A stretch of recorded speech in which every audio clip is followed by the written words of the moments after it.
You're watching BCTV. We're all about Branford.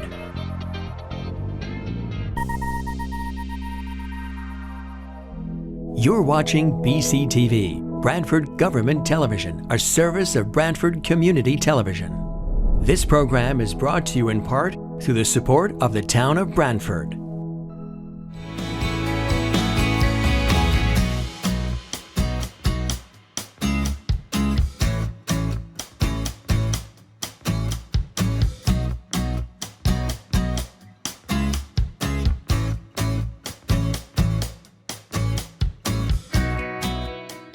Good evening.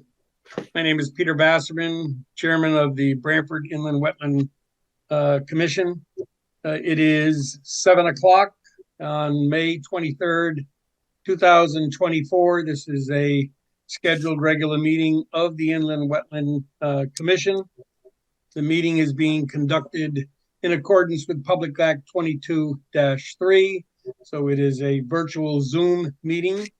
BCTV is recording this evening, and they've asked that everyone make sure that their face is visible, especially when speaking during the proceeding. The agenda for tonight's meeting was filed on May 21. It is on the town website, and it replaces an earlier agenda of 5/15/24.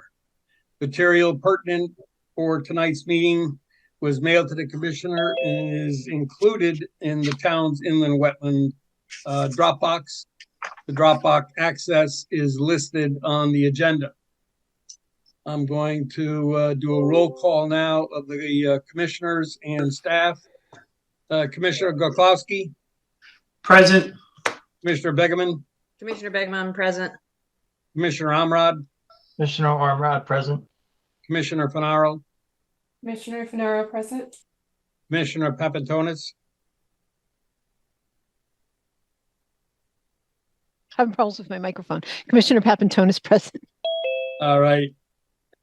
And let's see, we have Inland Wetland Enforcement Officer Jamie Frederick.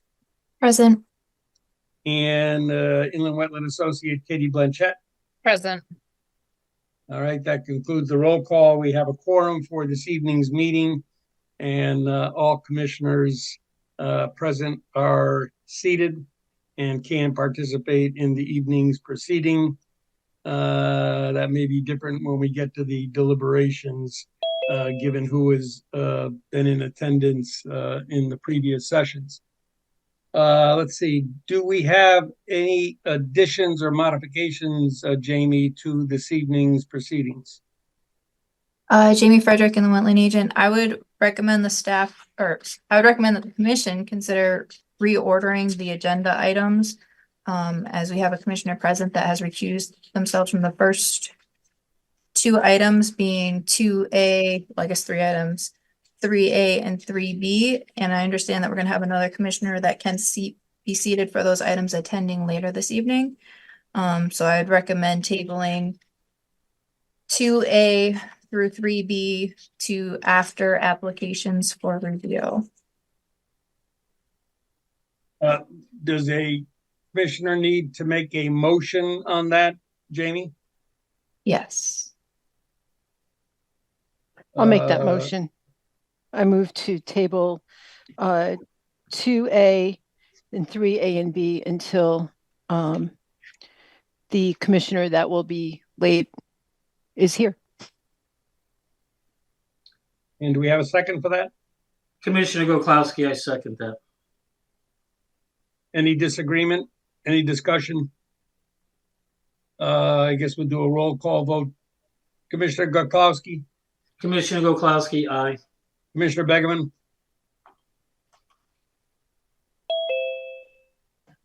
Commissioner Begeman, abstain. Commissioner Amrad. Commissioner Amrad, aye. Commissioner Finaro. Commissioner Finaro, aye. Commissioner Papantonis. Commissioner Papantonis, aye. Commissioner Basserman, aye. I guess while we table those, let's see. Jamie, would you then suggest we start with the applications for review? Yeah. Okay. So first up is inland wetland 240202. That is a scheduled public hearing scheduled for June 13th. So there will be no discussion this evening on 240202. Next up, inland wetland 240401, 200 to 206 North Main Street, which is a new service building for Premier Kia. Jamie, there was some additional information I think that we were expecting on this. Has that been received? Jamie Frederick, inland wetland agent. So, new plans were received on Monday of this week. I was able to review them today, as was the town engineer. So unfortunately, there wasn't much turnaround time for the applicant to respond. However, they have submitted additional materials at the end of the day today. Obviously, I have not had time to review them. And I have not had time to prepare a staff report based on those revised materials. I know the commission generally doesn't like to review materials that were received last minute. I would suggest the commission consider the specifics of this case in that the timeline to review the application without extensions ends at the next meeting. So I think even if the commission feels that they aren't necessarily ready to make a decision tonight, it might be pertinent to review those revised materials to see if outstanding questions are limited to staff confirmation that their concerns have been addressed. So that way, hopefully everything's ready to go at the next meeting. Is Commissioner Basserman, I think, let's be clear, there will be no decision on this tonight, given the lateness of the material, the inability of staff, given that time frame, to be able to review, and I assume check also with the town engineer. Does any commissioner feel that it's unwarranted to proceed with at least reviewing the material? No. Okay. Before we do that, I inadvertently missed the approval of the minutes that are on our agenda. We have 2 minutes to be approved, April 25th as well as May 9th. Again, those were included in the package of the material to the commission. So April 25th, 2024, regular meeting minutes. Is there a motion to approve those minutes? This is Commissioner Begemon. I make a motion to approve the minutes from April 25th, 2024, the regularly scheduled meeting. Hopefully there's a second. Commissioner Papantonis, second. Any discussion? No. Let's see, any abstentions? This is Commissioner Ormrod. I'll abstain. I was not present at that meeting. Okay. Do we need a roll call vote on this, Jamie, or is a general acceptance approval? I'll always say roll call. Say that again? I'll always say roll call. You'll always say. Commissioner Gokowski, Commissioner Goklowski, aye. Commissioner Begerman, Commissioner Begemon, aye. Commissioner Amrod abstained, Commissioner Finaro, Aye. Commissioner Papantonis, Commissioner Papantonis, aye. Commissioner Basserman, aye. Next up, May 9th, 2024, regular meeting minutes.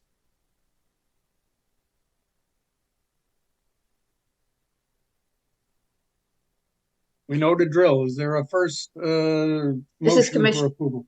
Commissioner Begemon, I'll make a motion that we approve the May 9th, 2024 regularly scheduled meeting of the Inland Wetlands Commission minutes. Commissioner Ormrod, I'll second that. Wonderful. Any further discussion? Commissioner Gokowski, Commissioner Goklowski, aye. Commissioner Begerman, Commissioner Begemon, aye. Commissioner Finaro, Commissioner Finaro, aye. Commissioner Papantonis, Abstain. Commissioner Amrod, Commissioner Ormrod, aye. Commissioner Basserman, aye. All right.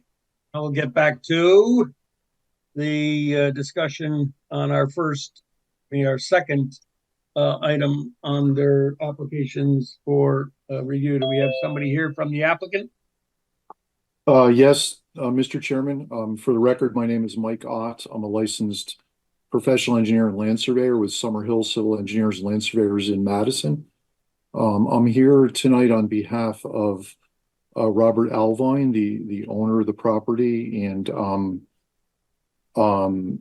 the applicant is actually, and I'm gonna read it to make sure I don't mess it up. The applicant is Premier 200 North Main Realty LLC. So I will. I think this is really the first presentation that we've made, and I'll try to cover everything, but be as brief as quickly as I can. So this is the site is comprised of 2 parcels.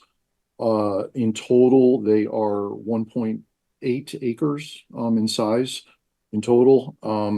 They're located in a general industry IG1 zoning district. They were previously developed. There was a building on the site at one time that's been demolished. The remaining improvements on the site are some bituminous concrete surfaced area and stone surfaced area. There's a relatively small lawn area out front along the North Main Street US Route 1 highway. The site is, I think it's fair to say, the site has been historically disturbed under previous ownership. And the major, I would say the major portion of the site, it's probably fair to say, has been filled. Fill material has been placed on the site, and that is the rear portion to the north, closest to the Interstate 95 highway. There's an inland wetland. As you know, I think most of you, if not all of you, may have been on the site walk.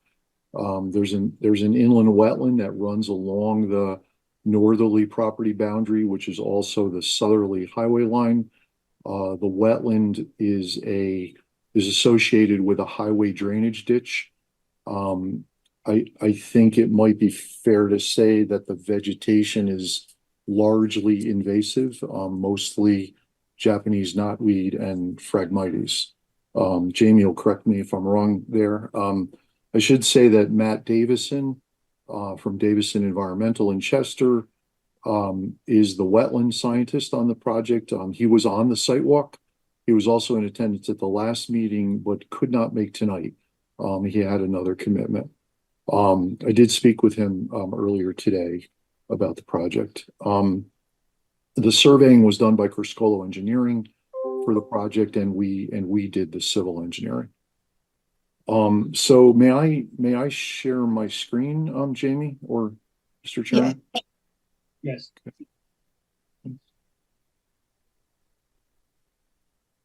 Okay. So can the commission see my screen now? Yes, thank you. Yes. So Commissioner Basserman, is the documents that we're looking at, because the earlier document is labeled March 2024 as well, is the document we're looking at this evening May 20th of 2024? They are, I just zoomed in, Mr. Chairman, so you could see the revision date. These are the drawings that were submitted today, this afternoon, the most revised drawings. I don't know if you can see that revision. I can. date. Yep. Got it. Yep. So as Jamie said, so we received review comments actually the day of the last meeting, May 9th. And we addressed those review comments and submitted revised information, as Jamie said, this Monday morning. And then today at about 1 o'clock, we received review comments again. So we kind of scrambled this afternoon, and I believe I've addressed everything. I talked to Kate in the office, and she asked that we try to get it in by 4:30, which we did. I think we got it there by 4:15. So I believe I've addressed everything, and but I'll just give you a brief presentation on the project itself. So So the site is, as you know, on the north side of North Main Street. The highway abuts it, the Interstate Route 95 highway abuts it to the north. The parcels to the west and east are developed, of course. This is the dividing line between the two parcels. This is the inland wetland with the dark triangles that I mentioned. And the blue dashed line, hopefully you can see that color, is the 100-foot upland review area offset from the inland wetland boundary. There is something kind of unique to note is that there's a drainage easement, if you can see my cursor, that goes kind of diagonally across both parcels in favor of the Department of Transportation. And there's a drainage outfall right at the highway line at the northerly boundary. There's I think we pointed this out on the sidewalk, actually. And so again, so the topography is very flat, with the exception of the very rear portion where you can see these existing contour lines are kind of close together. That is a fill slope. That is the slope that was created presumably when the site was filled. And again, as I said earlier, the site is largely historically disturbed, and all along the northerly boundary is a fill slope that goes down to the wetland and to the drainage ditch. The remainder of the site, again, is relatively flat. And again, it's surfaced with an area of bituminous concrete, and the remainder of it is processed stone, which is quite compact just from use from over the years. So the proposal is there's also an overhead billboard sign on the parcel that's within an easement over the westerly parcel. The parcels, of course, will be combined. They'll be merged after the planning and zoning process is completed. This is the site preparation plan. We propose to remove all of the pavement, and you can see that easier on this sheet. This hatched area is the bituminous concrete pavement. The remainder of the major portion of the site is stone surfaced. And then again, there's some lawn area along the front here.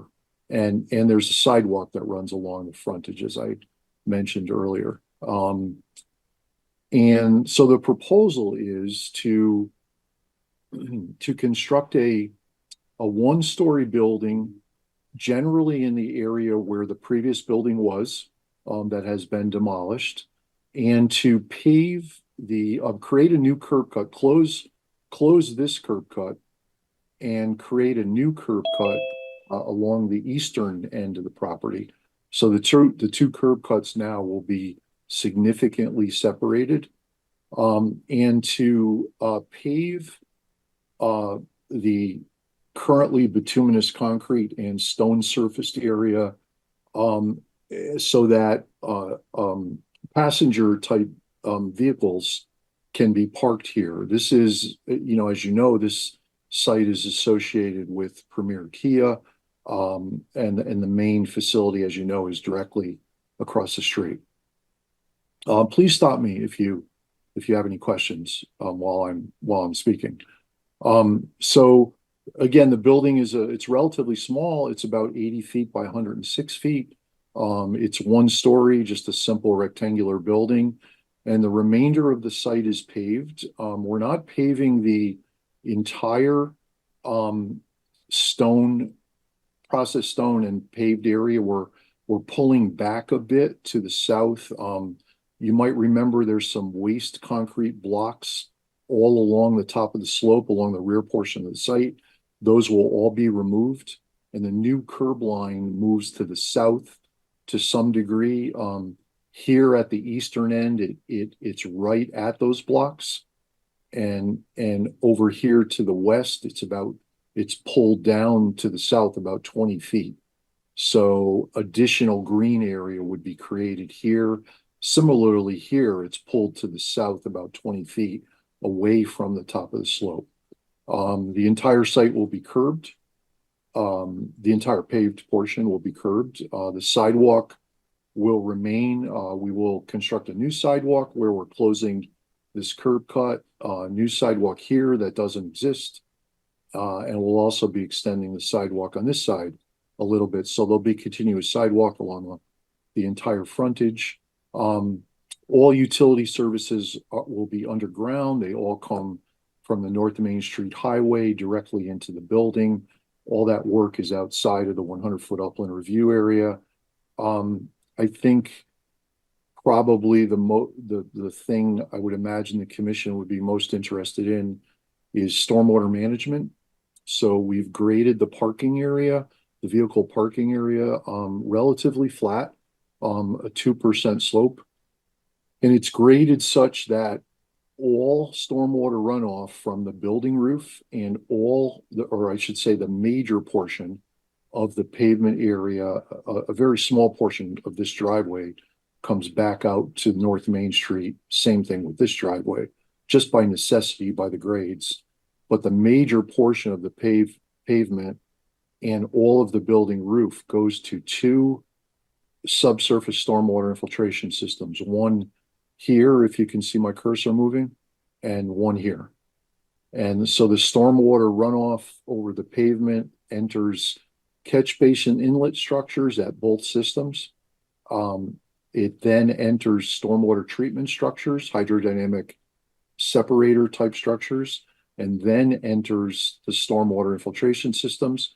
The stormwater infiltration systems were designed to have a storage volume actually greater than the computed water quality volume and the computed required retention volume, both in accordance with the new or relatively new revision to the Connecticut Stormwater Quality Manual.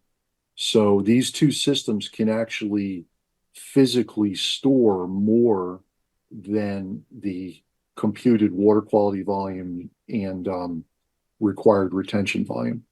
The idea is, so today, stormwater runoff from the major portion of the site flows overland down the slope directly to the wetlands. When this site development would be completed, stormwater runoff will no longer do that. It will all be captured and directed to the stormwater treatment structures and then to the infiltration system. And underground, it will make its way to the same inland wetland. We provided, there was a comment from the town engineer's office that we should provide protection for overflows that may occur at each of the catch basin locations here and here. So we've done that with a permanent turf reinforcement mat that would be installed on the slope and would go down to the inland wetland boundary.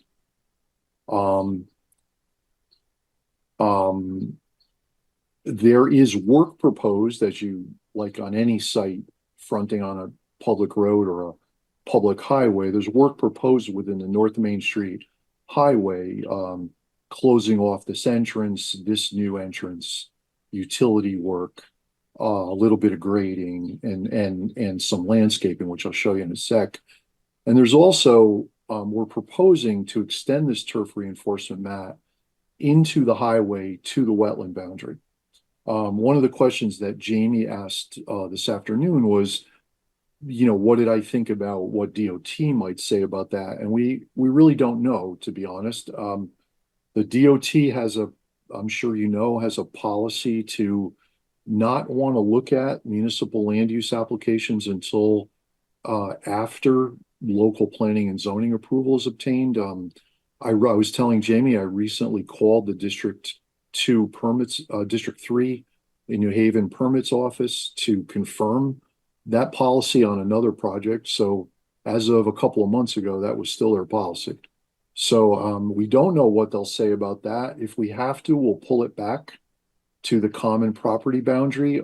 Jamie and I talked this afternoon. I think the area is so heavily vegetated and there's such a thick mat of vegetation, which I'm sure most of you saw on the walk, that it wouldn't be a problem if we pulled it back, but I thought we should try it and see what the DOT has to say. Jamie also asked, actually, let me move to the landscape plan. Jamie Jamie also asked if, so we're proposing, Matt Davison from Davison Environmental suggested, wetland, buffer plantings, and they're here on this schedule. So this all came from Matt Davison. And, I'll zoom back out a bit. This hatched area, this gray hatched area, is the limit of those inland wetland buffer plantings. Jamie asked a good question today. She asked, what might the DOT think of us planting within their drainage easement? This line, if you can see my cursor, and this line are the limits of the drainage easement. It's a good question. My experience is that landscaping is typically not a problem. They would have a problem if we were proposing a structure for sure, but landscaping has never been a problem in my experience. But what Jamie and I talked about today is maybe what we ought to do is ensure that no trees get planted in this particular area within the easement, and shrubs only. But we'll, again, just like the turf reinforcement mat installation, we will work that out with the DOT once we're able to submit to them and get comments from them. Same thing within, the work within the highway. So the green area, if it shows up on your screen, green is seeded lawn, and the yellowish green area is designates a conservation seed mix area. So all along the back of the site, up at the top of the slope would be a conservation seed mix. And then again, this gray hatched area would be the inland wetland buffer plantings. Any questions so far? This is Commissioner Basserman. I guess let's see, a couple of questions.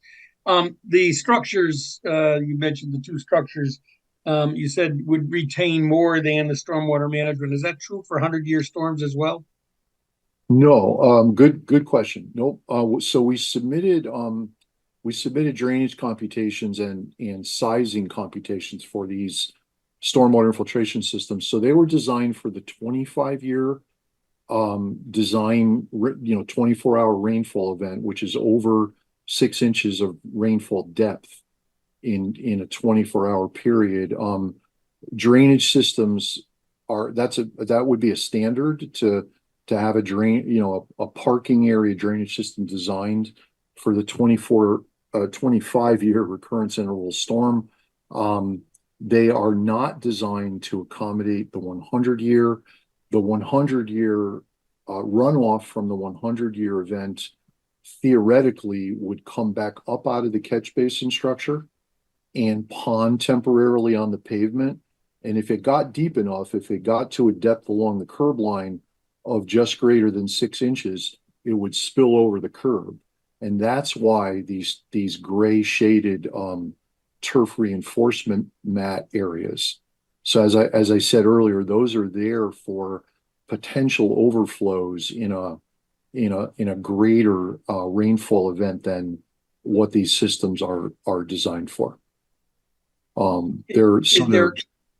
Just a follow-up question to that then, given those mats, is there hydrology figures that say in the 100-year storm event, whether those mats capture that 75% that was not retained in the two structures that are shown on the plan, or do they only capture X% and the rest of it just sheet flows into the wetland?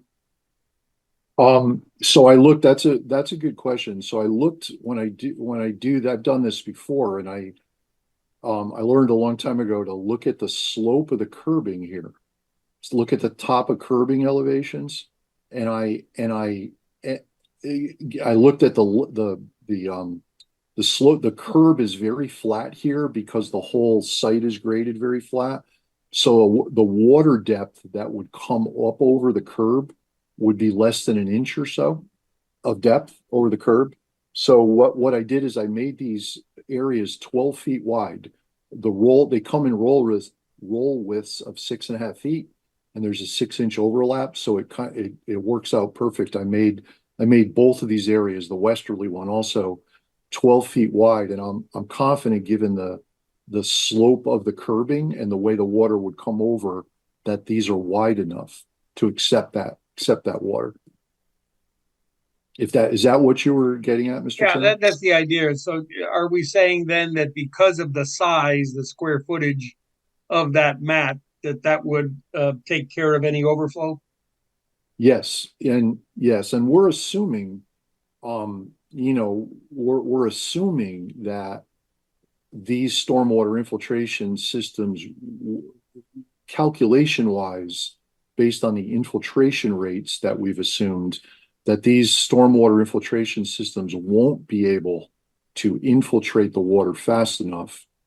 The truth is, and I think you may remember this from the site walk, as I said earlier, this site is historically disturbed and filled all along the rear portion, and we did test bits here and here. We did another one maybe roughly in the middle, and each of the test bits, they were consistent. They were all fill down to 8 feet at least, and the fill contained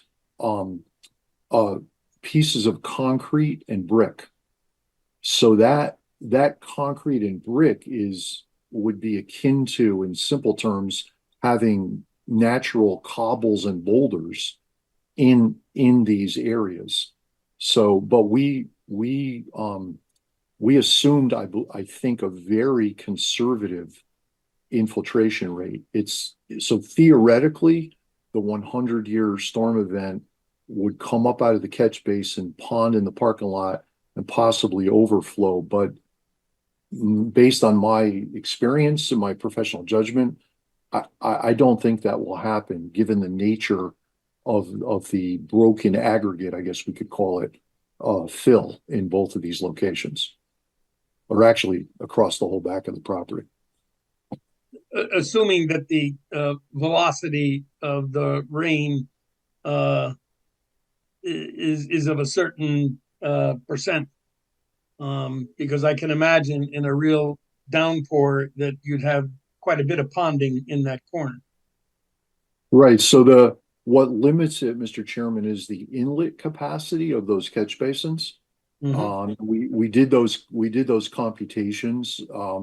They're adequate for the 25-year theoretically, right. but they wouldn't be adequate theoretically for the 100-year. Got it.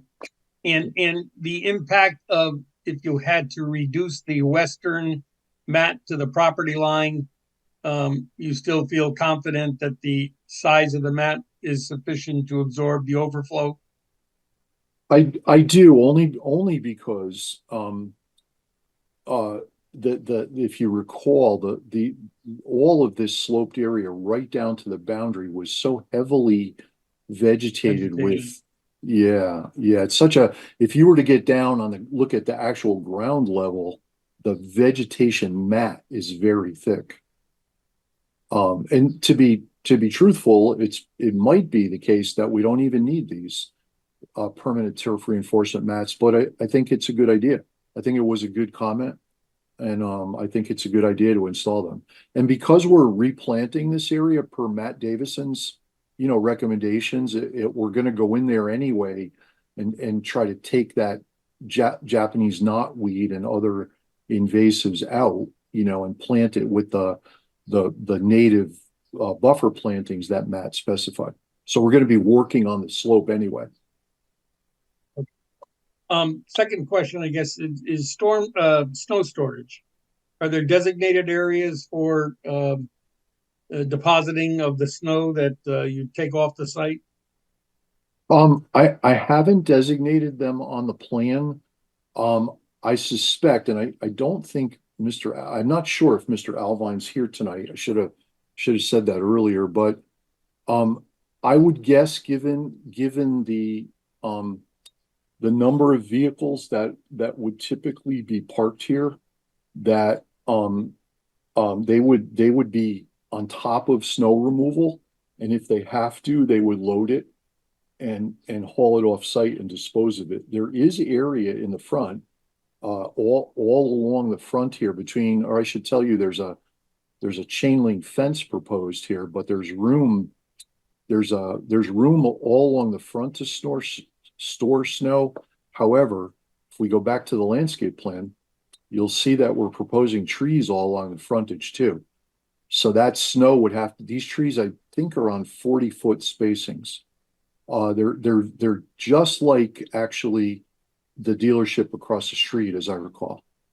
So the snow would have to go, in between each of the trees. It would be entirely on Mr. Alvine's property, but this is a 15-foot distance here. Actually, I take that back. It would be about an 11-foot distance because there's a chain link fence right where my cursor is that runs parallel to the property line. So it'd be about 11 or 12-foot distance. And that would be. I'm a little comforted that it's not on the opposite side, so that works for me. It Right. has nothing to do with wetlands, but do you plan to gate those access points or not? Yes, the chain link fence, by the way, runs all the way around the site. In fact, at the rear of the site, it's here where my cursor is. And yes, so for security, and I think we talked about this a little bit on the walk, what's happened here already. There's a gate, a cantilever slide gate across this entrance. Same thing here. There's a person gate up here to get to this area along the west side of the building. Other than that, the entire site is fenced in.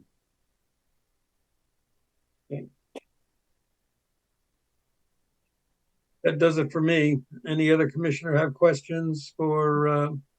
Yeah, Commissioner Goklowski. This is going to be what, like a Jiffy Lube quick service, lube oil filter type situation, the building?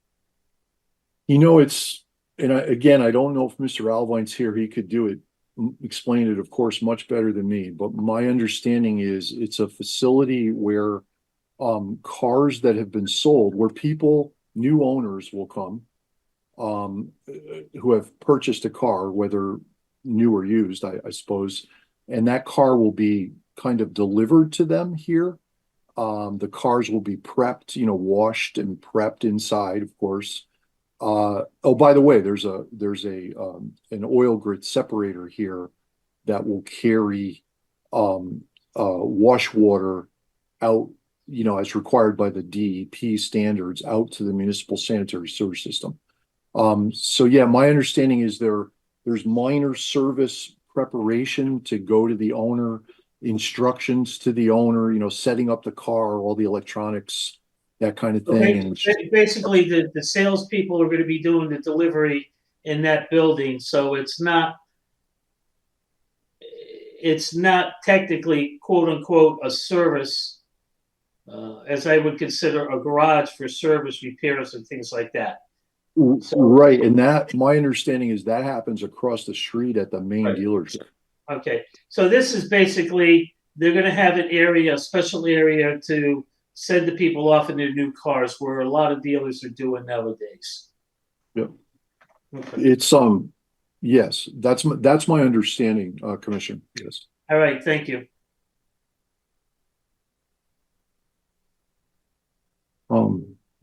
Any other questions? I think I've covered everything. I may have missed something, but I think I've covered everything. This is Commissioner Begeman. In terms of the water retention areas, is there a possibility that it would retain more water and lead to desiccation? I mean, obviously it retains water. Could it lead to desiccation of the inland wetlands? I mean, I know we try to manage storm runoff and decrease the rate to decrease erosion and everything. Right. So that's a good question. So I think what I'm about to say is what you're getting at. What we don't want to do is significantly change the hydrologic conditions. In other words, today, as I said earlier, surface water runoff runs off this site directly down the slope and directly to the inland wetland. and as well as highway runoff from Interstate Route 95, enters it also. And in this case, we're not holding it. We're temporarily holding it and then releasing it to the ground. And just by the topography and the elevations, that water will flow northerly as my cursor is moving to the same wetland where it goes overland today. So after a rainfall event, if you were to open the inspection ports on these two systems, these galleries would be empty some time after the rainfall event. After all the water goes down and infiltrates through the soil, it has to head right back to the same inland well. Thank you. This is Commissioner Basserman. Does the plan call for a maintenance schedule for those two infiltration systems? Yes, we submitted a general maintenance and operation plan, which I can bring it up on the screen if you'd like, but it's included in the whole stormwater design and computations package. It's about 4 pages. It's a pretty standard stuff. But I could bring that up. I could show that to you if you'd like. No, it's included in the plan. It is. It's included in the stormwater computation package. Mm-hmm. Yep. It's Commissioner Begemon again. The town engineer asked for percolation tests. You did test pits. Is that the same terminology? No, not really. So I think I know what they mean, but percolation tests are not used to design stormwater infiltration systems. The normal practice would be to do what's called infiltration testing. Totally different methodology, much more applicable, but we didn't do that here. In fact, we can't actually with any accuracy because of the nature of the fill. Normally on any other site, when we have a natural soil profile, we would excavate down to the bottom of the infiltration system and run those tests. But because of the nature of the fill that's been placed across the whole, this whole area, you can't run those tests. They would be meaningless. So we did not do that. What we did is, as I said earlier, we assumed a very conservative infiltration rate because of, as I was saying earlier, because of the nature of the fill, meaning the broken concrete and brick. It's kind of like in a natural situation, in a natural soil profile, having a lot of cobbles and boulders. And the voids that get created between those, all nested up against each other, would allow water to pass through them quickly. So that's why we did not do. This is a kind of an interesting redevelopment of a disturbed site, and you really can't do infiltration testing that would be meaningful. This is Commissioner Basserman. Jamie, are there any items that were identified as needing to be updated, revised, what have you, that are not indicated on the plan that you received, or is it still too early to make that call given the timing of the receipt of that information? Jamie Frederick and the Wetland Agent. So I think a lot of those points have been discussed this evening as far as whether or not it fully satisfies the comments and concerns. I'm not 100% sure, especially in regards to the town engineer's comments. There's one other minor point that I kind of alluded to earlier today, but didn't follow through because I've been juggling a lot of balls today. And that's in regards to this crushed stone area. And my understanding is it's proposed to be crushed stone in lieu of pavement because of planning and zoning's impervious cover. However, I believe that they also count crushed stone when it's being used for vehicle access, which I'm assuming it would be for the trash and recycling, as impervious. So if this is continuing, which it sounds like it is, I'd probably just recommend the applicant touch base with planning and zoning to see if any modification is needed there. So that if there's any revision, that can be embodied in what the Inland Wetland Commission is reviewing as well. Does that make So, sense? oh, I'm sorry, Jim. Go ahead. I'm sorry. So we can touch base more on this after, but essentially, the area, I think that the area where the crushed stone is the stone aggregate is proposed would also count towards impervious area. So there might need to be an adjustment made somewhere. And my recommendation would be that if needed, that adjustment be made prior to the next inland wetland meeting. So I'd recommend reaching out to the planning and zoning department regarding that. That's why I asked why this area was aggregate rather than some other surface. Right. So, but and I don't know if there's been a change in policy, but this crushed stone area is the exact, we've handled this the exact same way that we did in the application for Mr. Alvine in 2021, I believe it was at 132 Ivy Street. The exact same detail, the same crushed stone surface, and it, if you recall, was in an area where vehicles were parked. It was at the rear of the site, just like this. It's in fact, I actually went to that plan set to get the detail to put into this plan set. Now, maybe there could be that there's been a change in policy since then, but this is exactly as we did at the 132 Ivy Street application. And again, we only did it because of the 60% maximum impervious surface area zoning regulation. Jamie Frederick and the wetland agent. Yeah, understood, but I do think it would be good just to check with planning and zoning. Even if it's, before you submit to them. I do want to raise another point, Chairman. There is a hand raised from a member of the public that's also an RTM member. And the point has been raised as to ex officio members, and I'm not sure if they are ex officios of the Inland Wetlands and Watercourses Commission. We do have town council present, so I don't know if we want to look for clarification there. It looks like there's concerns potentially in regards to identification of ex officio members being present in the minutes, which I know is not dealing with what we have right now, and then possibly also a question regarding the pending application, which I think knowing whether or not they're ex officio members or not would play into that process. This is Commissioner Bassman. I guess the other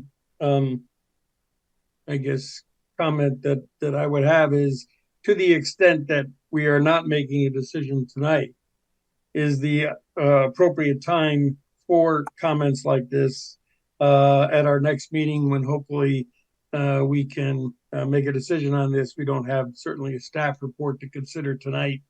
I guess process wise, if these comments have to do with wetlands, that's one thing. If they're, general comments, I don't know that impacts our decision, because we're restricted to, jurisdiction associated with wetlands, and that's the limit of our authority. But if town council has a comment or two, I'd certainly like to entertain that before proceeding further. Mr. Chairman, Bill Anisco, Mayor Saltzman, Town Council. Well, I can offer you the following information with respect to the request. RTM members are not ex officio members of boards and commissions unless they are so identified in either the code, the charter, or the inland wetlands regulations. There are no ex officio. Having been through the process of revising the wetlands regulations, after the Costco matter. I can tell you that there are no ex officio references in the inland wetlands regs. I don't believe, if someone can point to some provision in the ordinance, that RTM members are ex officio members of boards and commissions. I don't believe that there's any such reference in the code or the charter. So with respect to their status before the commission, they are members of the public. And so, obviously it's within the discretion of the chair to permit members of the public to speak at whatever time the commission deems appropriate. But I don't think that there is any tiering, if you will, with respect to members of the public, either under your regulations or the code. Thank you. How many, I guess question, how many members are there that are looking to speak this evening? Jamie Frederick and the wetland agent. We've got one individual with their hand raised. I do just want to identify that this application does not have a public hearing. That doesn't prohibit the commission from receiving public comment, but it is a different format than a public hearing. And Mr. Chairman, can I just also one more point on process and fairness? If you're going to allow any member of the public to speak, I would strongly suggest you allow all members of the public who are present in the meeting and who have an interest in speaking to speak.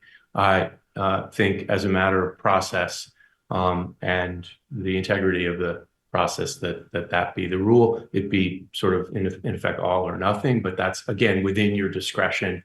I just think whatever rule that you establish ought to be fair and applied consistently. Commissioner Bassman, I certainly agree. My question on how many were there is an issue of timing, given the other matters that we have on the agenda. How much time do we want to devote at this point, since we know we're going to be resolving or discussing this issue at the next meeting, since all of the information that has been received has not been reviewed by staff or town engineer at this point. Did I hear somebody want to comment? Mr. Bassman, may I make a comment? And you are? Representative Tom Keefe, District 3. Yes, go ahead. I'm grateful. Thank you. I just want to mention that there are numerous members of the RTM. Looking at the list, Representative Dan Edelman is here. Representative Adrian Bonenberger is here. Representative Peter Henschel is here. Representative Ray Ingraham is here. Representative Abigail Adams is here. So, and Representative Alex Larson is here. Well, it's a cross section of the entire town, and I'm sure I missed somebody. I just wanted to answer the question that you were asking, how many were here. It's a cross section of the RTM, geographically as well as politically, and at that I'll stop. Yeah, thank you. Again, given the number that you talked about and the agenda that we have, I'm just thinking at this point that it would be appropriate when wetland issues have been resolved in terms of the information reviewed by both staff and town engineer, that might be a more appropriate time for then taking comments from the public. Usually our process is to take comments from the public in a non-public hearing setting after the material has been presented by the applicant and reviewed by inland wetland staff and commission. So I am leaning at this point toward waiting until that has normally been processed and then taking comments from the public. And again, the only comments that are pertinent to our jurisdiction are those associated with the wetlands. So comments that don't deal with wetlands are of no matter with this commission. May I just, I think you're absolutely correct, sir, and thank you. I, as a representative of the situation that we're talking about, and again, in terms of depoliticizing, I would just say, Mr. Chairman, I would like to invite either Representative Barbara Maraska from the Republican side or Representative Dan Edelman from the Democratic side to make a comment if they would like. And at this point, Mr. Chairman, I'm done. All right, I'm gonna still lean in the direction of all those comments to the extent that they're pertinent to our wetland discussion. We're gonna move to the next meeting and not entertain those this evening. Any other comments from the commission? Commissioner Ormrod, I had one question for well, the applicant or applicant's representative. The infiltration structures, they're going to be placed in the fill material. Is there any information, analytical data on the makeup of that fill, and is there any reason to is there any data that would support potential as that water infiltrates through those infiltrator systems? Is there any possibility that it can leach contaminants from the fill material and that would flow towards the wetland?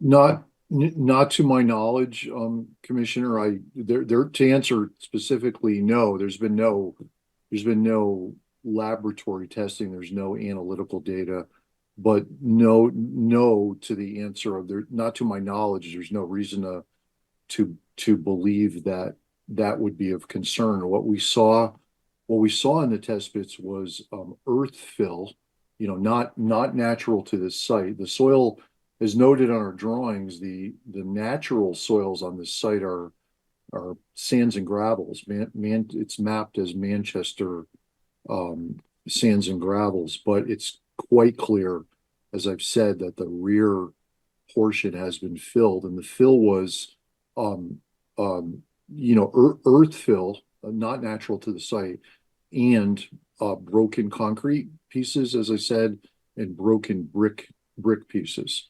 That's what we encountered in all places that we excavated. Thank you. This is Commissioner Basserman. Is Matt Davison going to be available at our next meeting? I would hope so, Mr. Chairman. He had his daughter's award ceremony this evening, so yeah, at school, so that's why he isn't here tonight. But yes, I would think so. Yeah, I would think it would be helpful, especially given the plantings that are being proposed and any questions that the commission may have in the area of how the invasives that you mentioned are going to be dealt with on the site, and so that would be great if you could attend the next meeting. Okay, I will talk to him tomorrow morning. Thank you. Any other questions from the commission or staff? Thank you, sir. Okay. Thank you. Next up, Inland Wetland 240303, 22 Howard Avenue, the replacement of a crumbling retaining wall. Jamie? Jamie Frederick and the wetland agent. This item has been on the agenda for a while and was tabled because the retaining wall is located along / near property line, and in order to do the repair work, access would be needed from the neighboring property to Rustic Road. Authorization from To Rustic Road for the application has been received. So this is gonna kind of be the first time the commission's looking at it, so I guess I will pull up the site plan. I believe we do have the applicant present, so they can go over what it is that they're proposing, and answer any questions the commission has. I also have an aerial image of the area to kind of help set the scene of where we are. So let me just kind of get some of these things loaded up.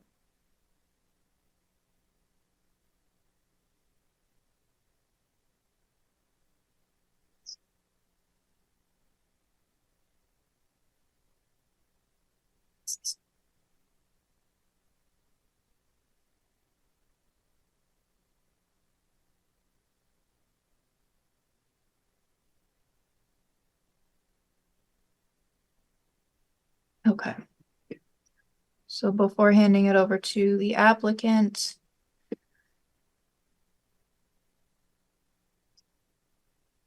is everyone seeing an aerial image?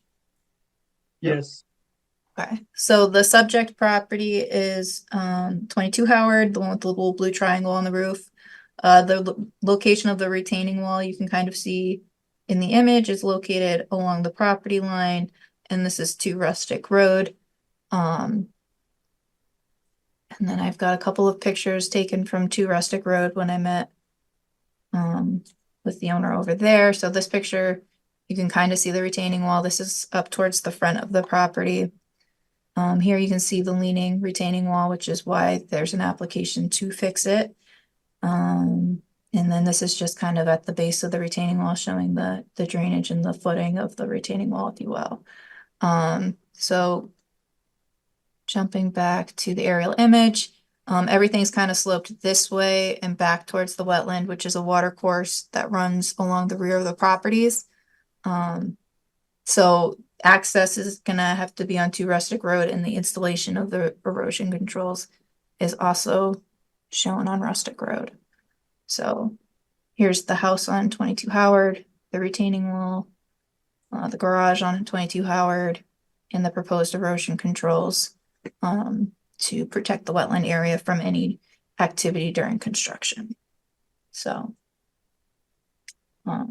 I guess I'll hand it over to the applicant, unless the commission has any questions at this point, to add anything or correct anything that he feels needs to be said. No, it's accurate as it's shown. The erosion controls are going to go from a rock outcrop here to a structure here. So we're going to capture anything and everything that comes down. We're looking at, it's a 5-day job. We're looking for 5 sunny days to do this, and that's it. That's Commissioner Bassman. That's a little brief. Can you explain what the project before I asked that question? Jamie, this was filed in March, and I guess what's been the history between the March filing and now? Is it just receipt of information, or was there some back and forth, or? It was received at the end of March, and it's kind of been sitting because we were waiting for that authorization when I saw that the access and erosion controls would be on To Rustic Road. Tab number 5. I'm sorry?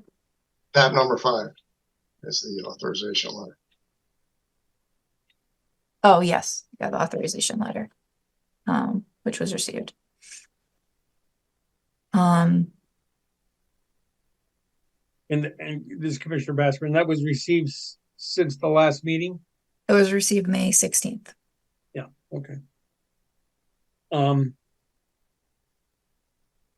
So I guess the plans that we have, do they indicate the deconstruction of the wall and what's going to replace it and all of that? They indicate the construction of the wall. They do not indicate the deconstruction of the wall. And wouldn't we normally see that level of detail in an application?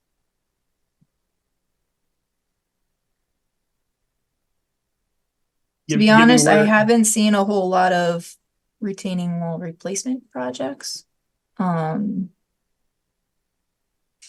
So, I mean, it certainly, I mean, it wouldn't be outside the scope of what the commission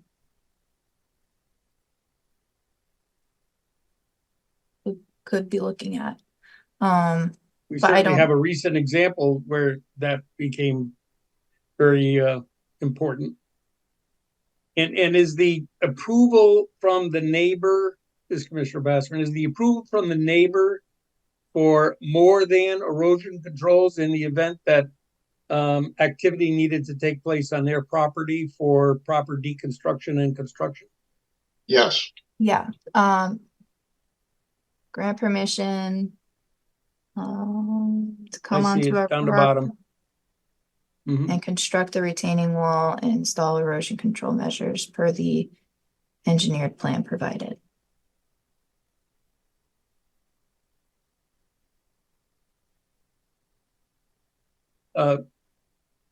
Commissioner Bassman again, do you have any issues with what's been submitted so far? Is it complete, Jamie, or is there additional information needed? I certainly would like to see how they look to deconstruct that wall.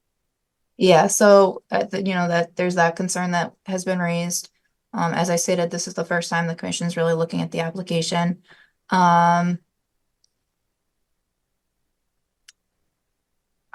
did draft a staff report for this. I personally have not really looked at this application until this letter came in.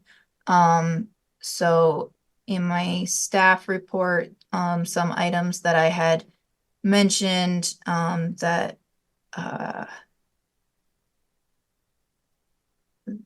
there was no stockpiling shown on site. So for a possible condition for consideration, I had drafted that there shall be no stockpiling on site. If there will be any temporary stockpiling on site, add location of stockpile and erosion control measures on revised plans for review by the duly authorized agent. Also looking at the photos, you can see that there is some vegetation that will be removed in order to be able to do the removal and reconstruction. So there wasn't information in the file on that. This vegetation is pretty far away from the wetland / watercourse with a lawn area and sheds located further behind it. So I don't think that the removal of the vegetation itself is a huge impact to the wetland. However, just making sure that area is stabilized would be of concern. So to that point, I had any bare soil areas from construction activities shall be stabilized with vegetation or other measures approved by the duly authorized agent. And as Commissioner Bassman, are you satisfied with the new wall, the stormwater management associated with the wall and the drainage plan that's part and parcel of that new construction? Jamie Frederick, inland wetland agent. My understanding is that the existing drainage is to be maintained or mimicked in the rebuild. So to that point, I'm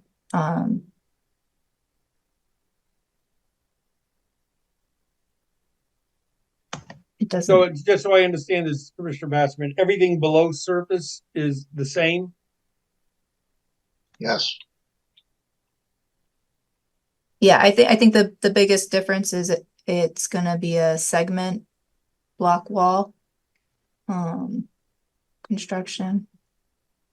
Gotcha. This is Commissioner Begman. Maybe I missed this, but on the site plan, are we in the 100-foot upland review area? Where are we with regard to the wetlands? Yeah, Jamie Frederick, inland wetland agent. So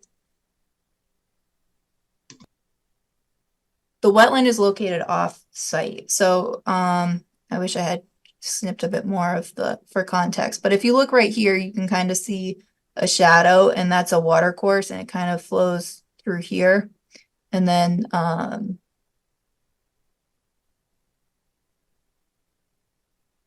Brockett's, is it Brockett's Point? No, that's the other way. There's a pond area, and this flows northerly and then easterly.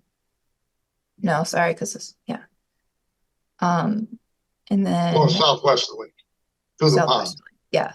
Like it flows past some houses on Howard Ave, because Howard Ave takes a turn here, and ultimately down to the Sound.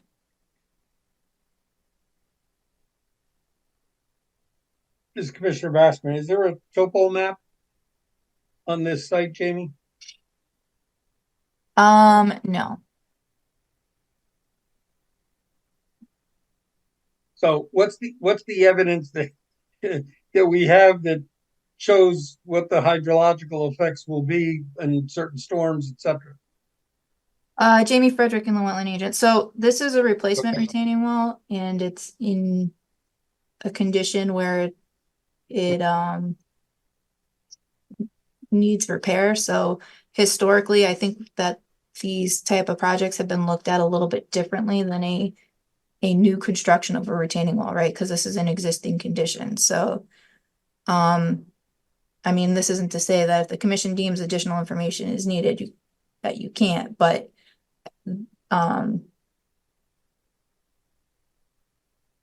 because it's an existing retaining wall with existing infrastructure above it, and if it were to fail, it would certainly have more of an impact. And because the retaining wall does have engineer design, it is tall enough that it does require a building permit. So it is being reviewed, has been reviewed by the building official.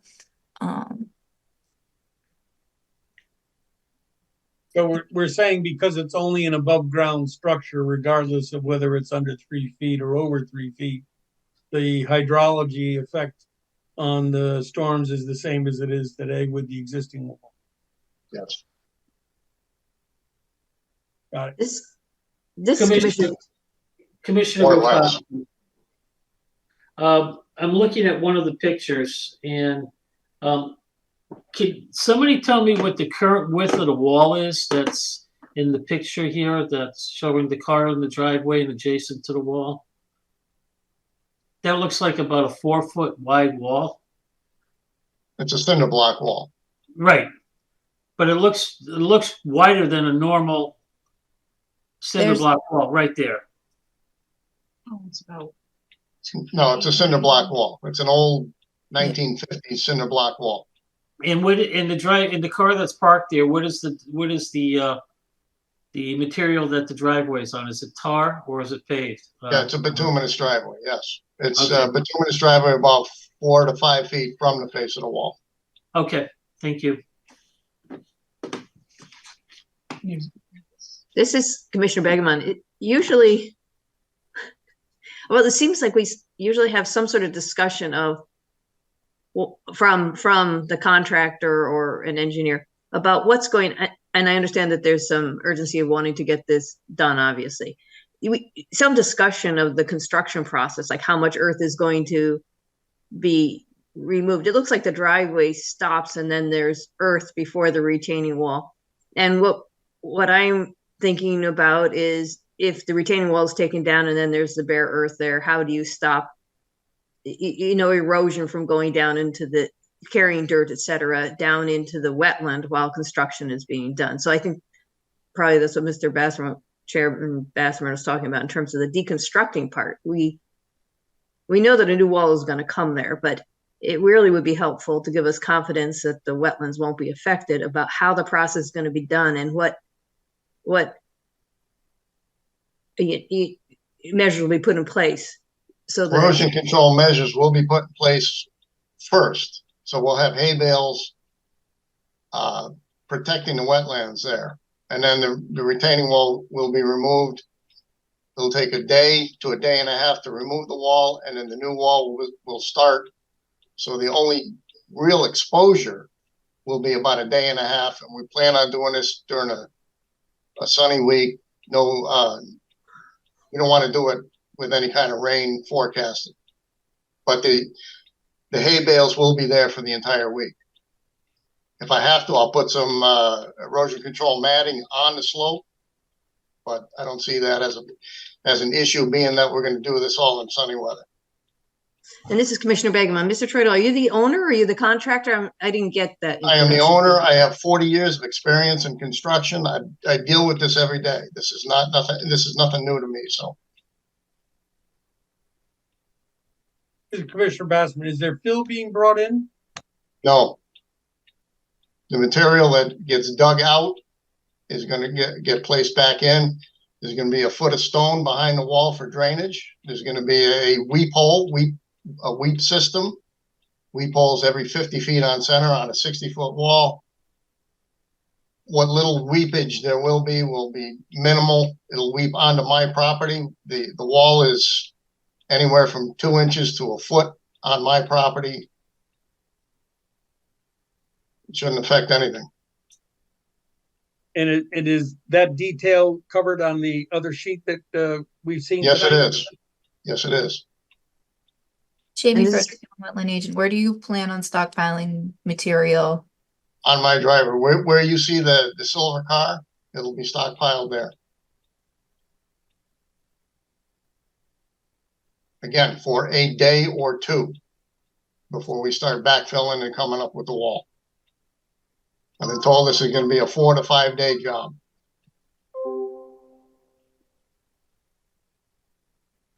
This is Commissioner Begeman. Jamie, obviously we hope that things can happen to interrupt people's plans and intentions. So if we have erosion controls, if it says that in the plan for staking hay bales, do you think that that's adequate? And if the plan has a stockpiling noted that it's on the driveway and there's something around the stockpiling for erosion control? Jamie Frederick in the wetland agent. So it does identify erosion controls. It does not specify staked hay bales. And the stockpiling location is currently not shown on the site plan. Commissioner Bassman, I think the plan looks like it has potential, but we need some detail regarding the erosion controls as well as the deconstruction of the wall. And it sounds like also an identification on the plan of storage area. And any other commissioners have comments that they would like to see on a revised plan here? Commissioner Begeman, relationship to where the wetlands are. Some sort of number of feet of where this 70 feet from the end of the wall. That's determined by whom? By me, again, with 40 years of experience in this kind of work. Jamie Frederick in the wetland agent. And I didn't inspect from 22 Howard, but I did inspect from 2 Rustic, and I saw the wetlands downslope of where the retaining wall is. If the stockpiling is going to be on the driveway, I'm not sure what that looks like relative to the back of 22 Howard. However, I do believe, based off of aerial imagery and previous application reviewed in 2010, I believe, by the previous duly authorized agent, that the wetlands are located off of 22 Howard. I think they're close to that rear property line, but they're not on site. But this Commissioner Bassman, but 70 feet would still be within the upland review area. Correct, which is why they're before the commission. Right. So within the upland review area, but it's not on site. So Right. we can't require that it be added, but what I can do is I can add an aerial image that shows more of the watershed area, if you will, and also add topo, which I think will help indicate where the wetland limit is relative to the subject site. Is Commissioner Bassman, and maybe put a note on a staff report on distance to the Approximate wetland distance. from, yeah.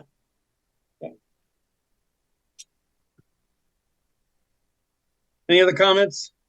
Um, Commissioner Begman, just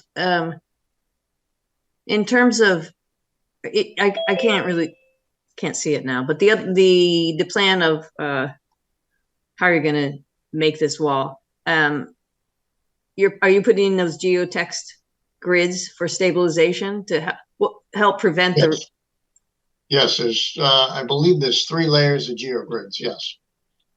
Jamie Frederick and the wetland agent, we have, so this is a copy of what was submitted to the building department with kind of a general detail. And then also we've got the signed and sealed professional engineer calculations specifically for this project, which identifies heights, loads, layers of geotextile fab grid, all of the structural review aspect of the wall.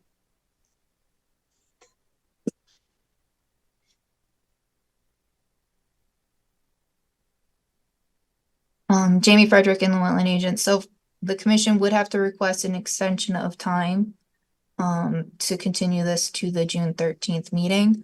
I just confirmed, yes, June 13th. Which, if the commission needs more information to make a decision, would be in the applicant's interest, but the applicant would have to consent to that. So, Mr. Schroedel, would you be willing to consent to an extension of time to review or to continue review to the June 13th meeting? Yes, I want to get this wall built, please. Yes. Thank you. And if you can follow up with an email just confirming that, it would be appreciated for the record. Okay, I'll stop in tomorrow. I'll Thank not you. be in the office tomorrow, but Katie will, but you might want to call ahead just to make sure she's not at lunch or something. Okay. All righty. Let's see, item D, inland wetland 240403 for Liza Lane. Site improvement looks like it's tabled to the June 13th meeting. Is that for information receipt purposes? Yes. Okay. Let's see. Next up is item 5, enforcement notice of violation 142 Chestnut, removal of vegetation and earthwork without a permit to conduct regulated activities. Jamie, we have an update? Jamie Frederick and the wetland agent. So I talked with the soil scientist today. The report was submitted on Tuesday and I just got a chance to look at it today. And there was some information that I was expecting that wasn't in there. And not having a whole lot of time to review it. We discussed having an on-site meeting to go over the discrepancy and what I was looking for versus what was provided. And also to review a minor erosion control comment in the report. And the fact that, this can't really be continued too late, but continuing it to one of the 2 June meetings, depending on the soil scientist's availability. And I know we're continuing a lot to the June 13th meeting, so maybe considering that to a certain extent as well, again, depending on the soil scientist's availability, just so that, the agenda isn't too long. Commissioner Bassman, who's the soil scientist on this, Jamie? Matt Davison. So we hope that he's available for the June 13th meeting. Well, I guess given the fact that there's going to be an on-site meeting, given the fact that there's some information that's still due, and clearly Matt Davison is not with us this evening, I guess I'm going to make a motion that we table this to the June 27th meeting. That would be the one after the 13th, Jamie? Yes. Let me ask you, is there any downside of moving this a month? Any wetland impact that we can foresee that delaying action on this is problematic? I think the minor erosion control concern would be the only thing, but if staff's okay with me addressing that during that site visit, then I think it shouldn't be too much of an issue. Okay, then the motion to move it until June 27th is on the table.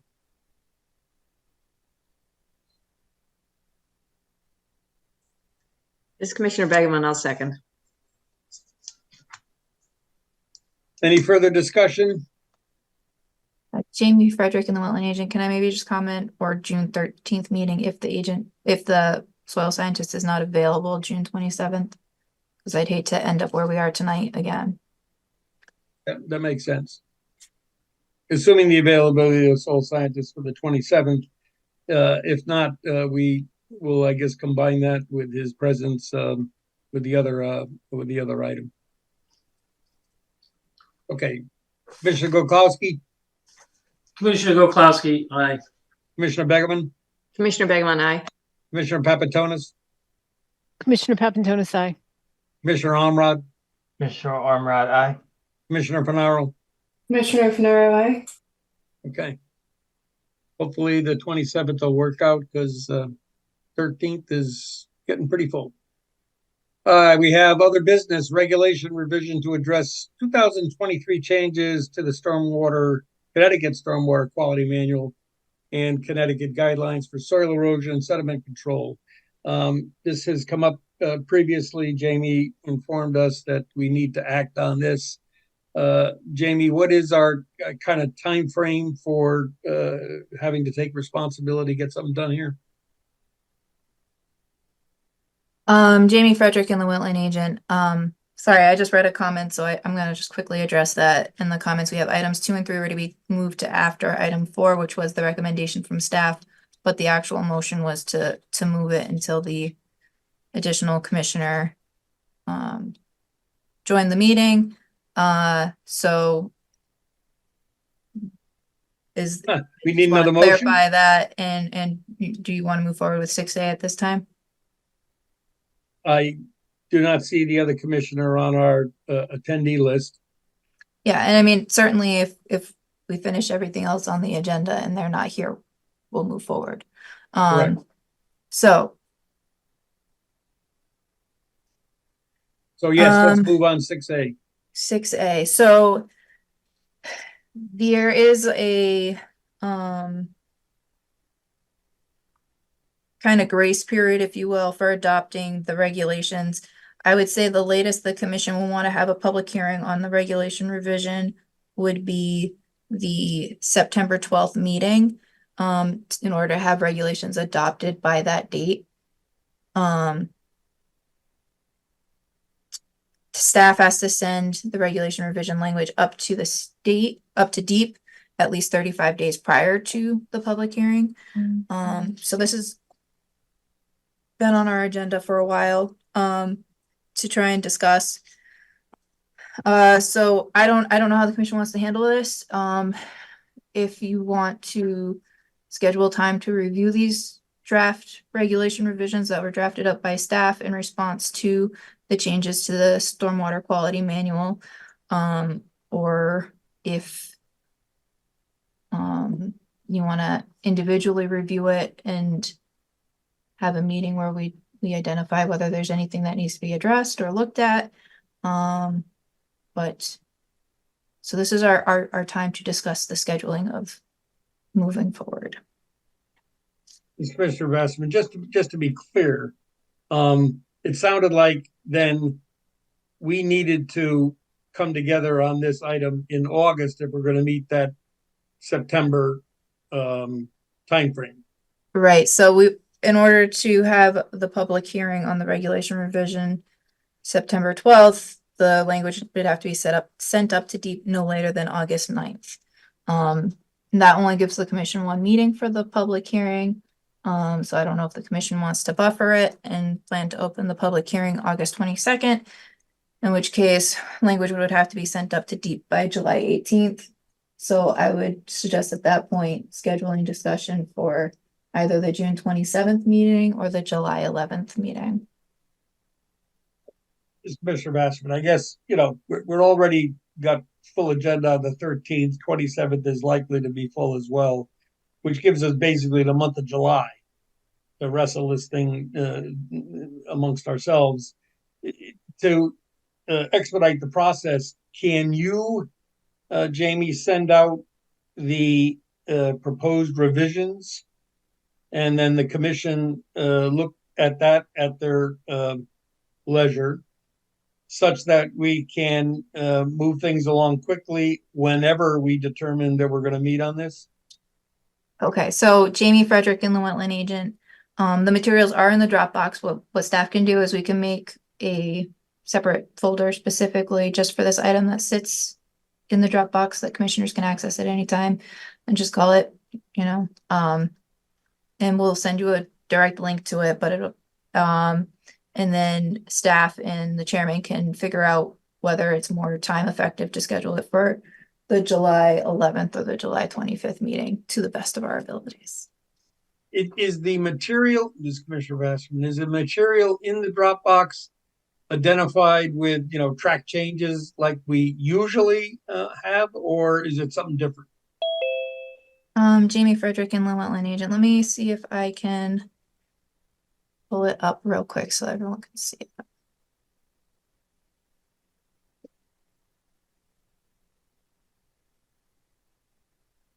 Okay, so in our Dropbox for regulation revision, we've got the draft changes with no markup and the draft changes with markup, because sometimes it can be hard to follow what's going on with those track changes. We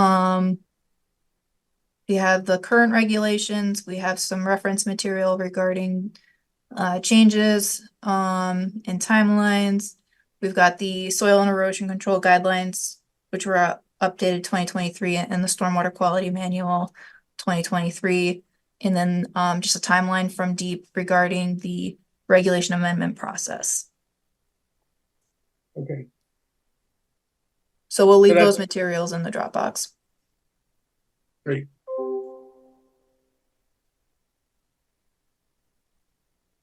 Any commissioner have issue with that process, or they want to recommend something different? Okay. We have next up application for receipt, which is not actionable tonight. Jamie Frederick and the wetland agent. I just want to mention that Commissioner Boda has joined the meeting. I see that, and are we going to deal with the application for receipt? There's no presentation this evening, correct? So I just want to establish for the record, is Commissioner Boda seated? Because she's our 7th commissioner, so. Okay. So Commissioner Boda. Welcome, seated. Commissioner Boda. And then if we're following the motion that was made earlier, we'd be going back to items 2A, 3A, and 3B. Okay. I guess we're following the motion to the letter of the motion. Deliberations is next on our agenda, Inland Wetland 240102. Let's see. The commissioners that were present for the deliberations previously are all seated.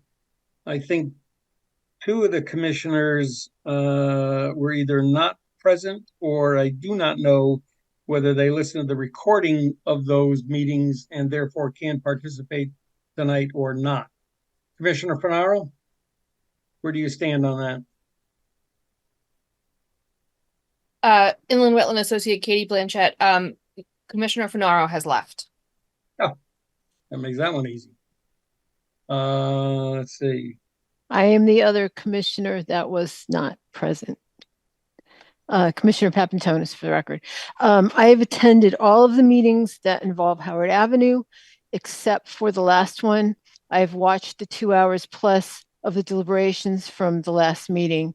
I have reviewed the case law provided by Attorney Shansky. I have also reviewed my 40 plus pages of notes and our regulations. So I feel like I am capable of continue with the deliberations. Thank you for that.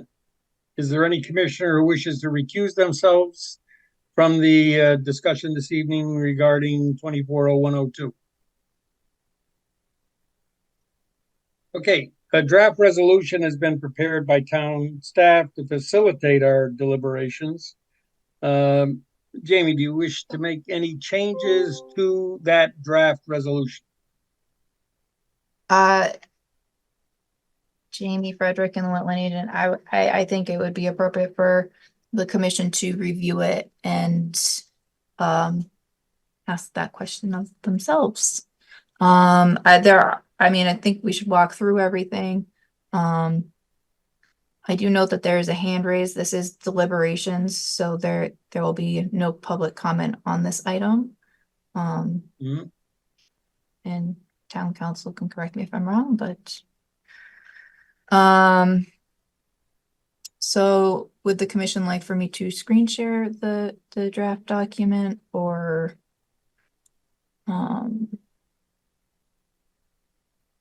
Hey,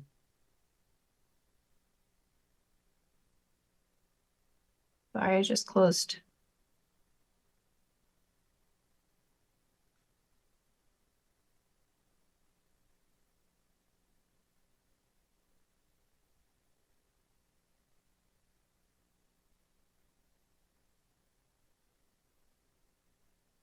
Okay.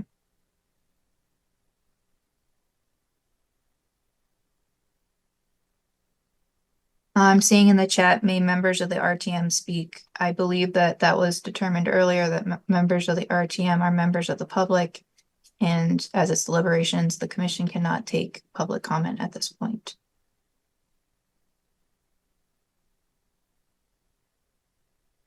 you're going to screen share this, I'm Commissioner trying. Bassman. Right.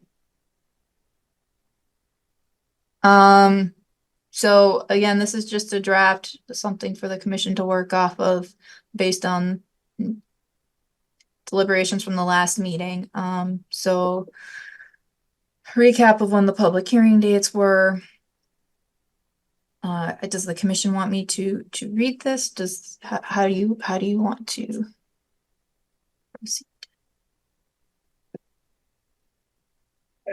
This Commissioner Bassman, since it's clear and at least of a certain font size that I can read without a microscope, why don't we read it, and if we have comments, raise the question. I guess on that first whereas, I think we need an attached exhibit list.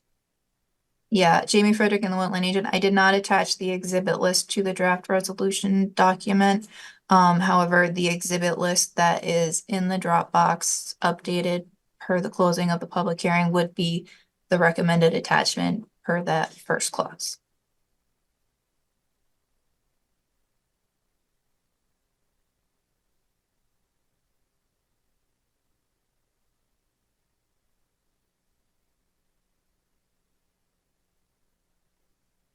This is Commissioner Boda.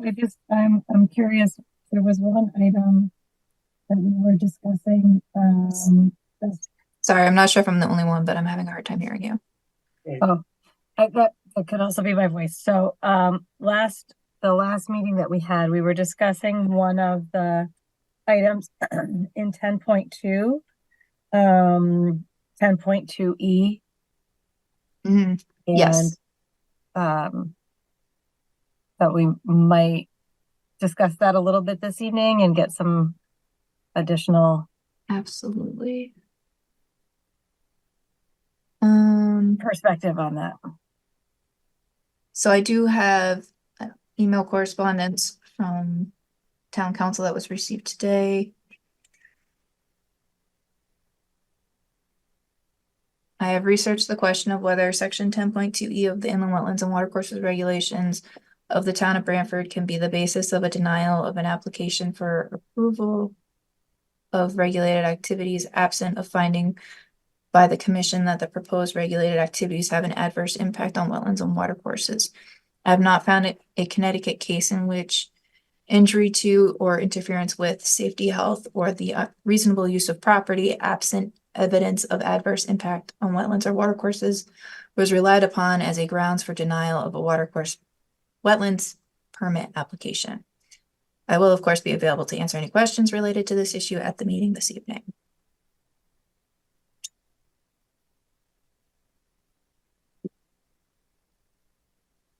Commissioner Bassman, so just for clarity purposes, again, given our authority, we would have to determine that there was a safety, health, or reasonable use of the property with an impact on wetlands for us to deny an application as opposed to something other than wetlands. Is that the way I would interpret that? Mr. Chairman, Bill Anaskowicz, Brenner Saltzman, Town Council. The regulation criteria for decisions mirrors the statutory criteria, and the case law, Riverbend, Avalon, all of the sort of major Supreme Court cases have said that a commission has to consider those factors, but also consider all relevant information as it relates to the application. There's not a definitive list, but the record of a decision needs to evidence that the commission has considered all those factors. There is a case that's very clear in pointing out that the list isn't to be used in a balancing test, and that, in fact, the Wisniewski case is very clear that the legislature was not as definitive as it might have been, and therefore gave a lot of room to a wetlands commission to consider those factors. And so I will say that I did find a case that is referenced in the Wisniewski case, Lang versus Brookfield, in which a permit application for retroactive approval of, in fact, a patio and retaining wall, if you can believe it, was denied by a wetlands commission, and the court, and that denial was appealed. The court upheld that denial, and upheld it on the grounds that the integrity of the permitting process was a sufficient basis for denying a retroactive permit. That's not precisely the question I was asked to look at, but that case came up in my research. So I would suggest that the manner in which the commission went about its deliberation in the first meeting, as suggested by Commissioner Boda, of walking through each of the factors, was the appropriate manner in which to consider those factors. Now the commission members on balance have to make a decision about how to act on the item that's before them. I hope that's helpful. Thank you. This is Commissioner Papantonis. I have a question, because in my review of the minutes and watching the video from the last meeting, the commission went straight to section 10 of our regulations, and we didn't really look at section 7 and 8, which really apply to the instant situation, which involved the permitting application. And I raised section 8 specifically because we're looking at, I mean, this whole permitting process has been a work in progress along the line, right? We started with the after the fact application, and then during the public hearing, there was another application that was submitted. And then at the meeting on the 25th, just before that meeting, we had yet another iteration of these plans. So we haven't really discussed whether we've had enough time to look at that particular plan and whether we have any questions on that plan. For clarity, we really need to discuss which one of these iterations we're talking about tonight. This is Commissioner Basserman. Commissioner Papatonis, when you say iteration, you mean the two plans that we had as part of this process? Because the hearing only identified one plan that we reviewed. Yeah, I think for clarity, we need to discuss which one of these plans we're voting on, because as I'm looking at our regulations and I'm looking at specifically 8 point, I think it was 8.6, 8.8, and 8.9 are the ones that I flagged.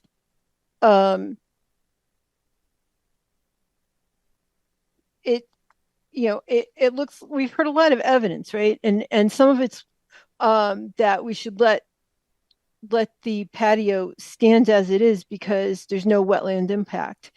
And some of it's, well, you know what, we're changing it. And then in February there was a plan, and then in April there was another plan. So I think we need to be clear as to what exactly we are voting on tonight, and which actual plan it is that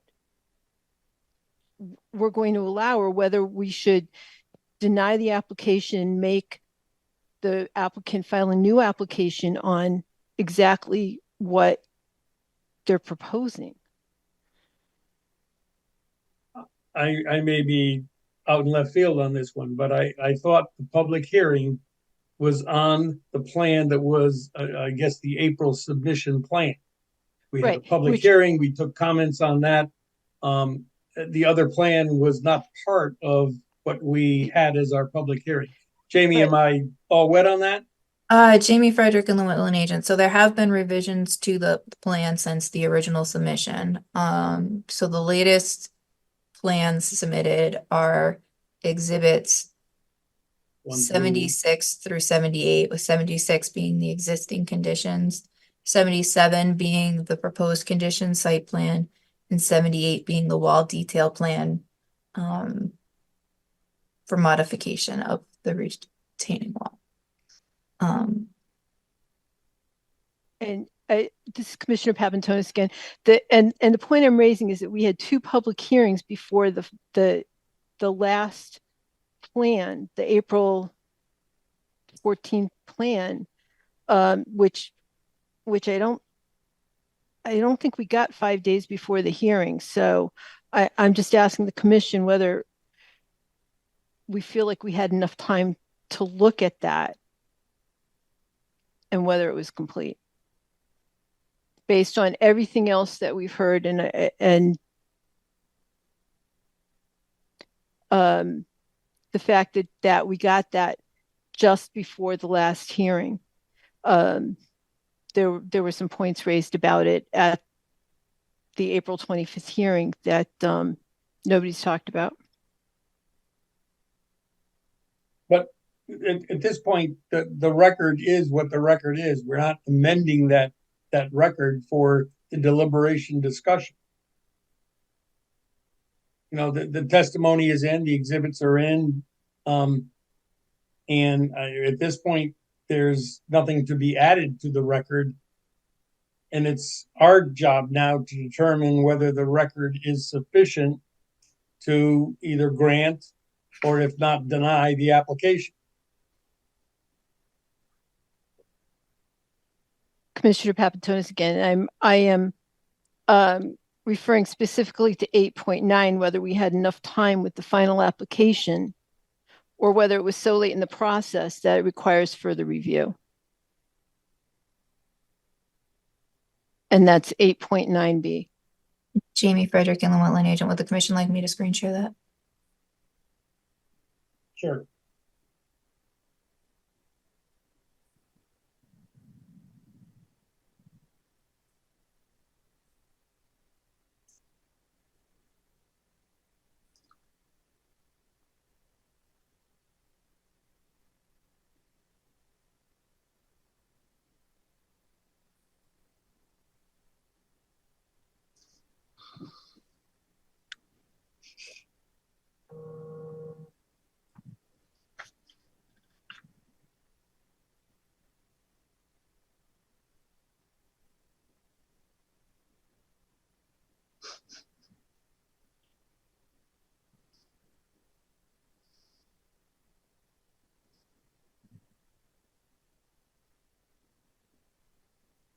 This is Commissioner Begemon. I think that when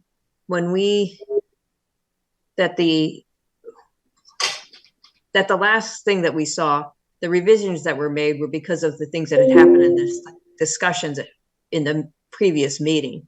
So we did discuss them, and they were things that we had we saw the revised plan, and they were things that we had discussed in the previous meeting. If that's my recollection, and I mean, this is Commissioner Bassman, 8.9A, does anybody believe that, and we didn't determine that a peer review must be performed? I referred to B. I didn't raise A. Oh, Commissioner Papantonis. so it's only the timing issue of the changes? Is that where you're concentrating your thought process here, Commissioner Papantonis? Yes. This is Commissioner Boda. I think one of the other, the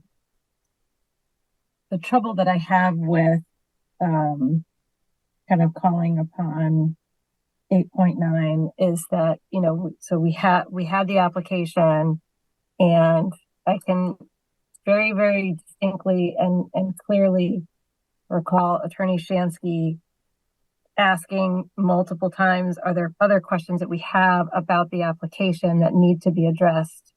Please, we want to answer those questions.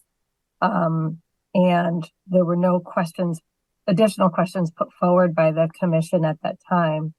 And so I think it's difficult for us to then go back. I don't know the appropriateness of us going back and saying we didn't really have an opportunity to review when that point was so very clearly stated on the record. And I feel like that was maybe, I've lost track of what month we're in. So that was May, so that must have been April.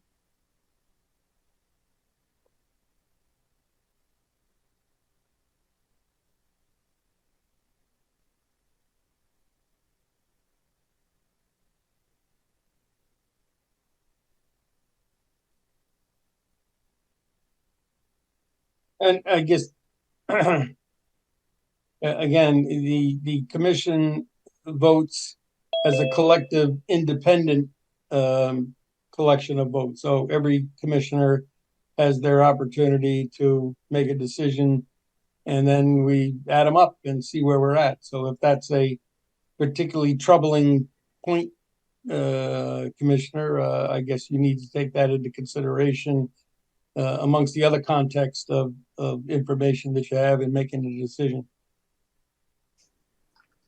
This is Commissioner Goklowski. You know, we've heard so much information over almost a year with this particular situation. You know, the facts remain very clearly that the applicants constructed the structure without any prior approvals from planning and zoning and the building departments. The applicants did site work in the wetland area without prior approval. We also heard an enormous amount of information from numerous experts from both parties. And of course, they're going to contradict each other. The applicants' experts were providing their opinions based on information received, but through their own admission, they did not see the construction process, and I believe they are basing their expertise on speculation and not facts. The contractor, by his own admission, had no plan and in fact, constructed part of the structure on the neighbor's property. It was never made clear why the contractor never came to any of the earlier meetings. And late in the meeting process, pictures appeared of the construction process. You know, the applicants have changed the application a couple different times. I'm convinced that the 3 drainage pipes that are coming out of the wall, you can refer to photos taken from zoning enforcement on April 19, 2023. And I'm concerned about the deconstruction process. I mean, we had some consensus at the last meeting that there's no impact on the wetlands at this current time. But what's going to happen during the deconstruction process of the wall?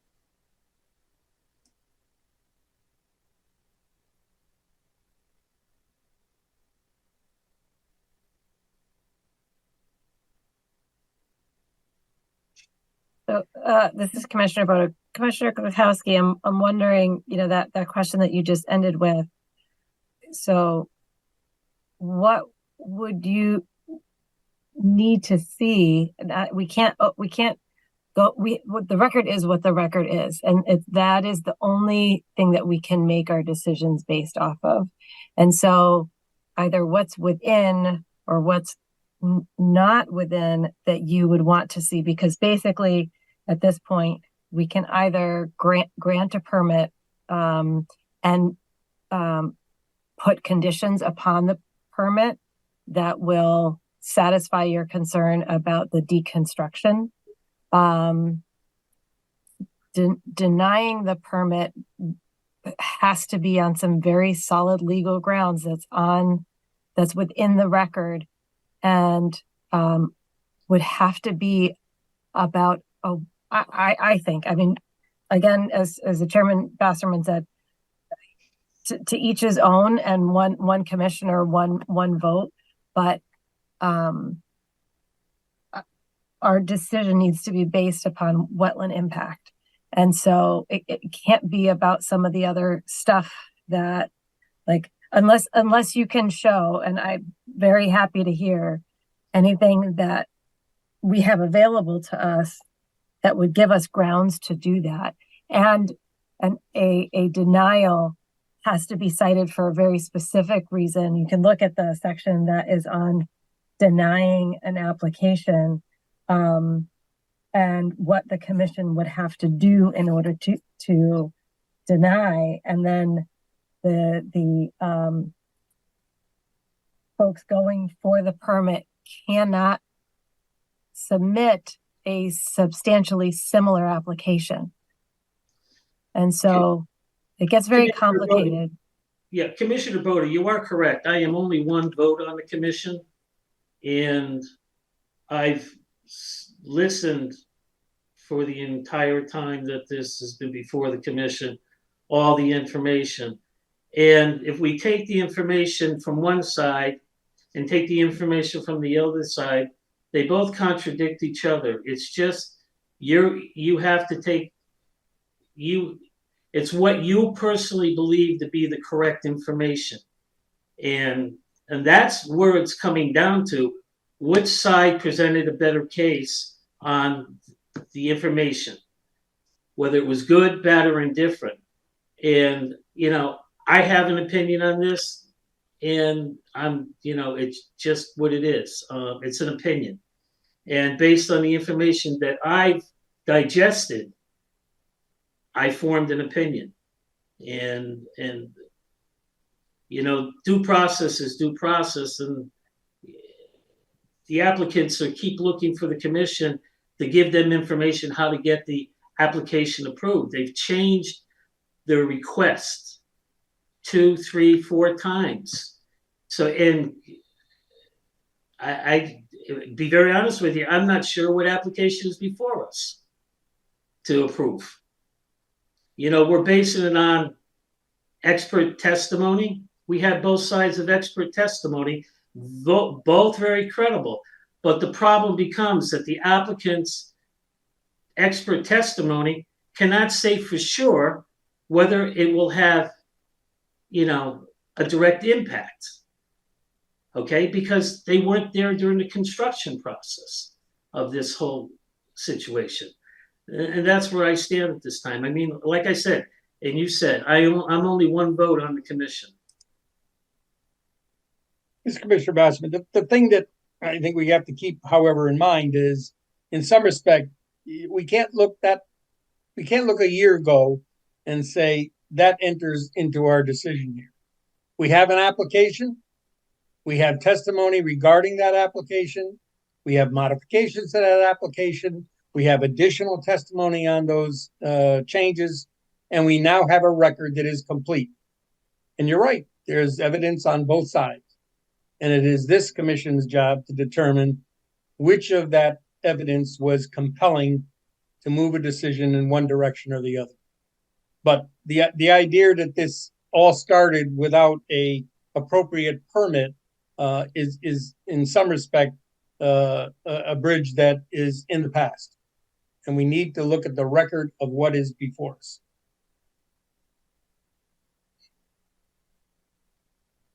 Is it worth going back to the draft resolution and seeing if we have any issues continuing with the draft resolution?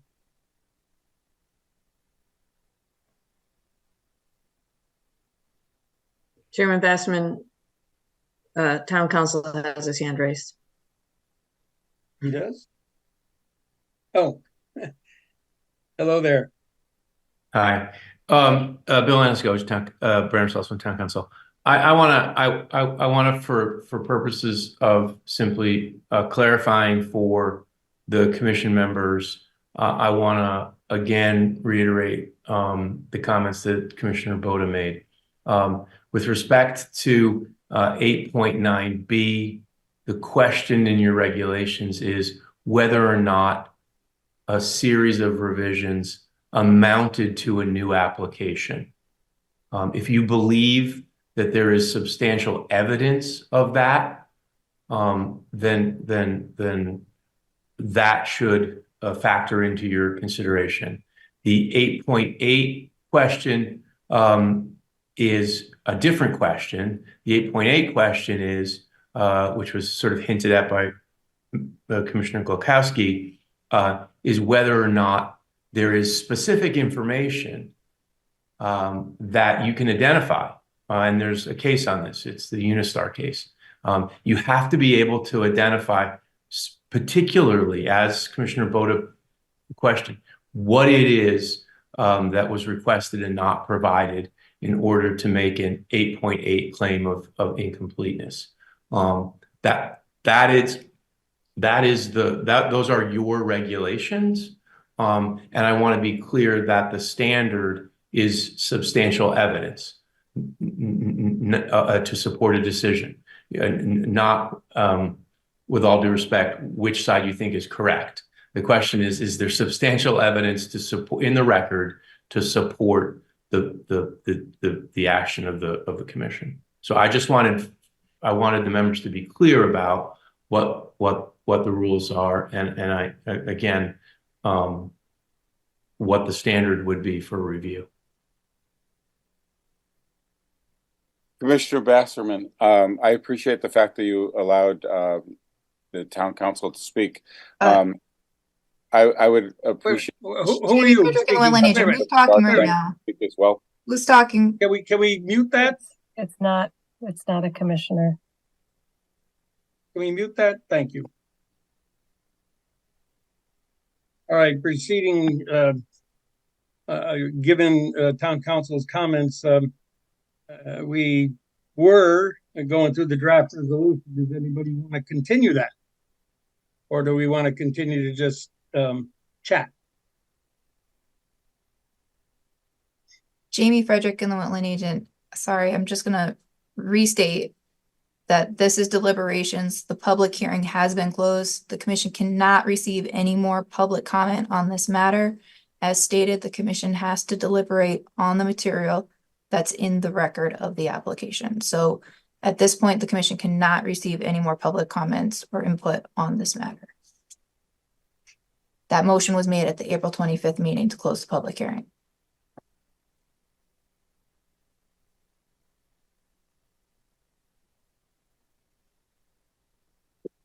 This is Commissioner Bassman. Jamie, can you repost page 1 of the draft?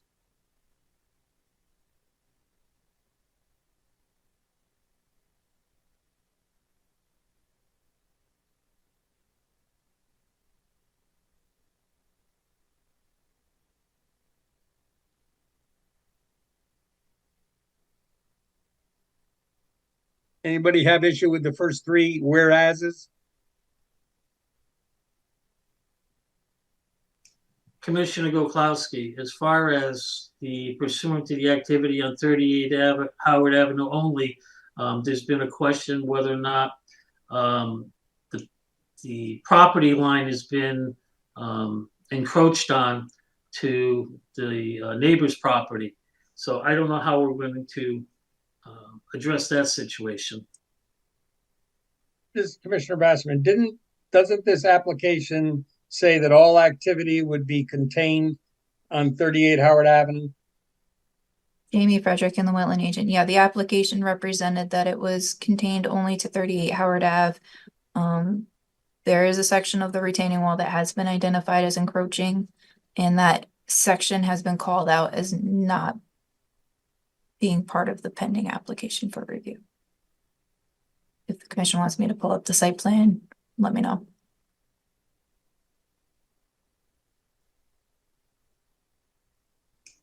But part of the wall is connected to, this wall is part of the application, and the continuance of that wall is encroaching on the other property. So how are we going to address that activity? I mean, that's kind of a technical issue, and I'm calling the town council for his counsel on that.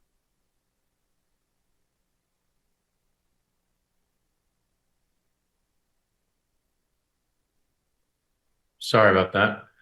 Bill Enniscoach, Brenner Saltzman. I'm not sure that you've asked a legal question, David. I think you've asked Commissioner Klokowski, sorry.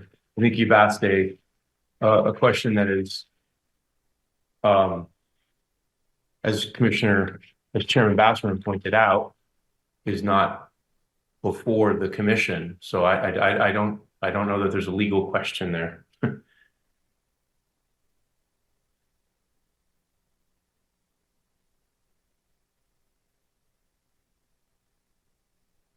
This is Commissioner Bassman. Jamie, can we scroll up?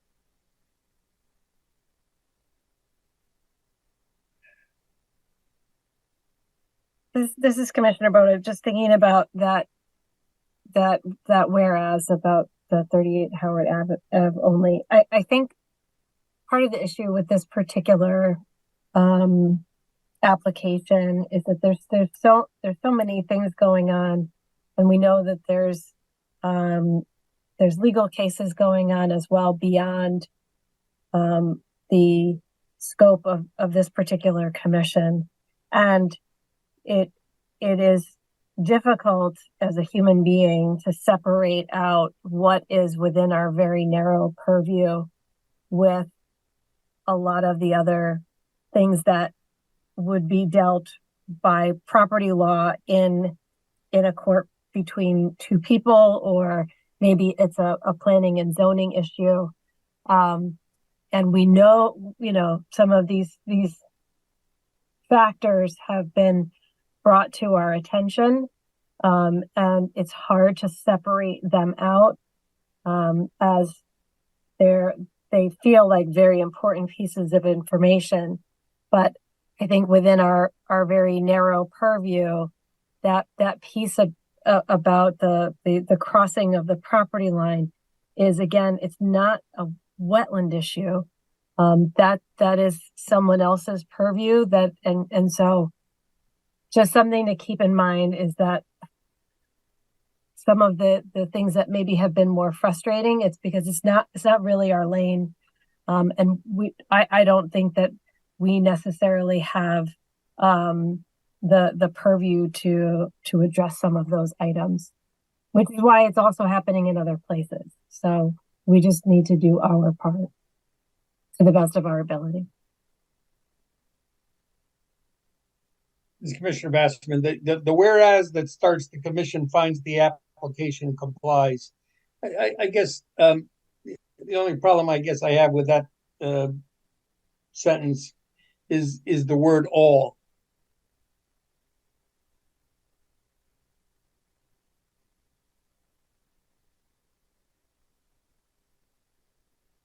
There was certainly and whether you call it evidence or not, I guess is another question, but there was certainly information presented that said that there was a likely, whether it's reasonable or not, I guess is a question, but in encompassing everything in the word all in the evidence may be a bridge too far.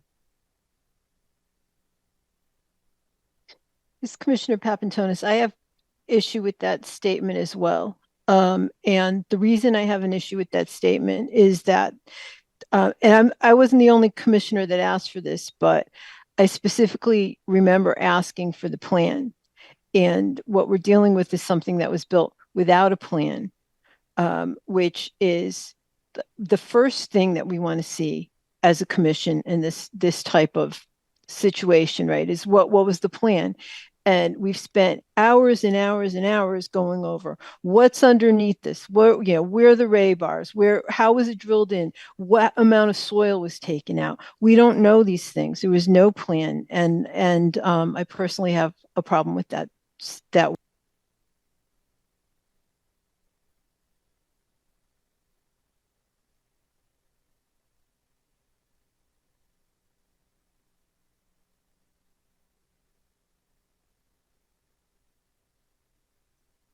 This is Commissioner Massman. I guess the question, Commissioner Papantonis, is, was there evidence presented that said that it was reasonably likely that this application was going to pollute, impair, or destroy wetlands and watercourses? That's not the statement, not the part of the whereas I have problem with. I have problem that it complies with the applicable statutes and regulations, and that based on all the evidence referenced above, the proposed regulated activities are not reasonably likely. We have to take a leap of faith on a lot of what we've heard for evidence with this case, and I think that statement goes beyond what the evidence supports based on the way that this application was presented, the way that this whole situation developed, and what we're left with and what we're voting on. This is Commissioner Bodo. So is there a way that we can reword what's in front of us? Because I think, what we asked staff to do was essentially, to draft a resolution, because drafting a resolution during one of these meetings that, starts at 7 and has been going until 11, it's very, very over the top. So we asked staff to create a draft, and then, as we've been doing in past meetings, then we go and revise it. So is there a way to revise that wording that we can go ahead and start working on it so Katie can capture it and we can move forward?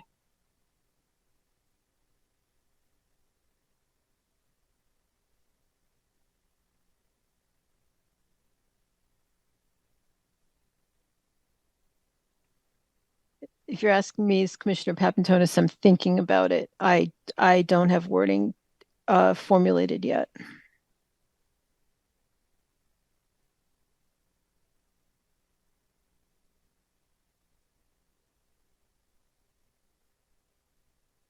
If we strike, Commissioner Papantonis, if we strike the all and say, based on the evidence referenced above, the proposed regulated activities are not reasonably likely to unreasonably pollute, impair, or destroy wetlands or watercourses, is that something that can move us forward?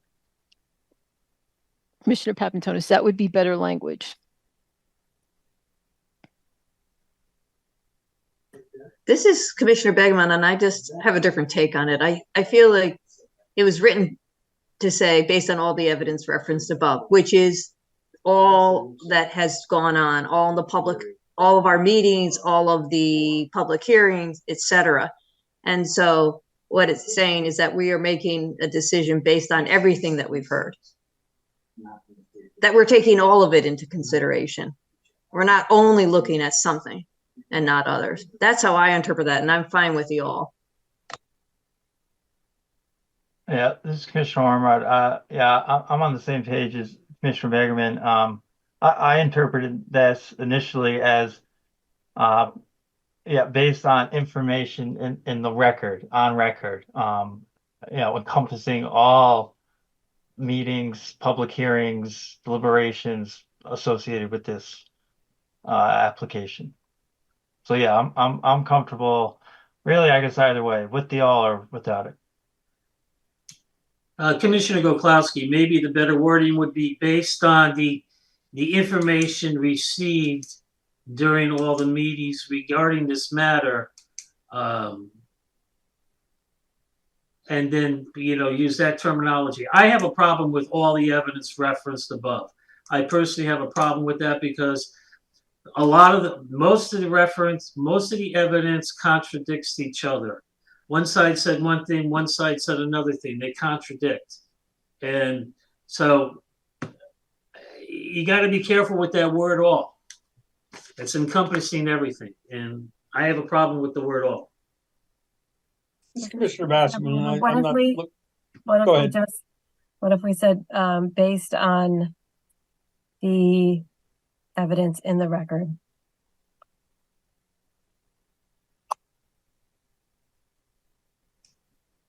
Short and sweet. I like that, Commissioner Boda. Thank you. I like short and sweet too. It does it for me, Commissioner Basserman.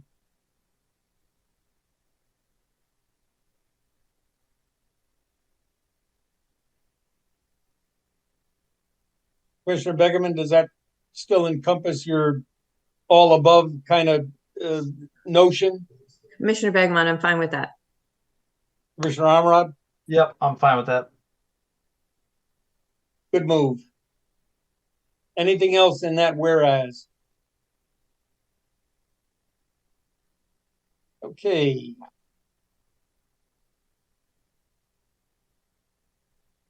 Jamie Frederick and the Wetland Agent. So just to clarify, the based on all the evidence referenced above section of that whereas clause would be changed to based on the evidence in the record. That's what I heard, yes. Just want to make sure there weren't additional changes. That's fine, Jamie.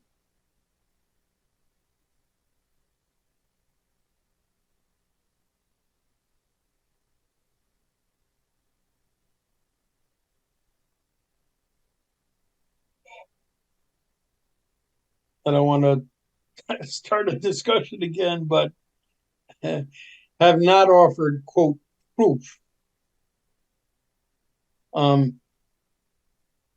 That's kind of a strong word. Significant evidence as opposed to proof. Demonstrated. Have not demonstrated. Better, even better. Yep.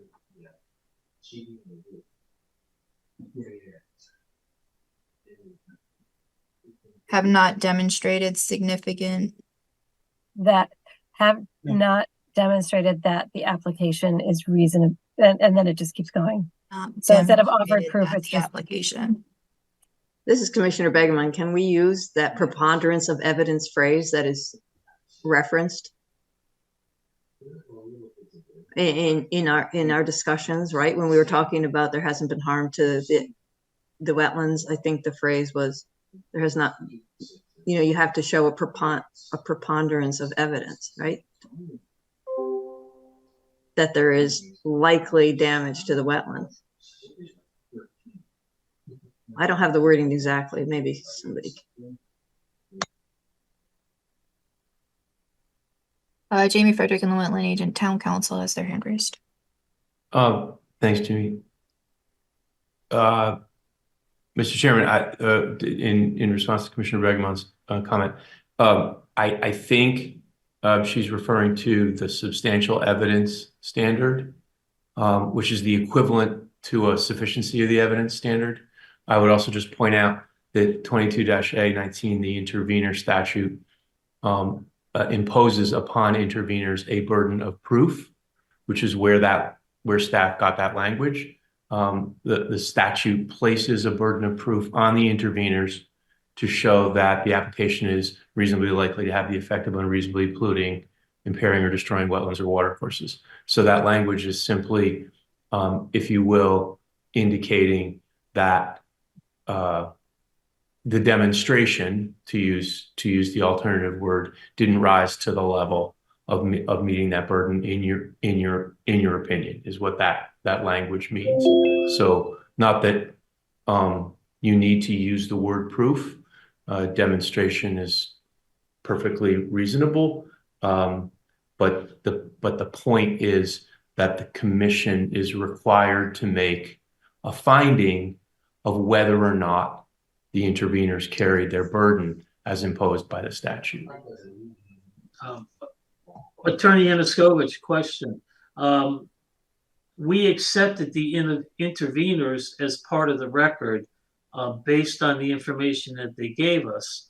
Wouldn't that?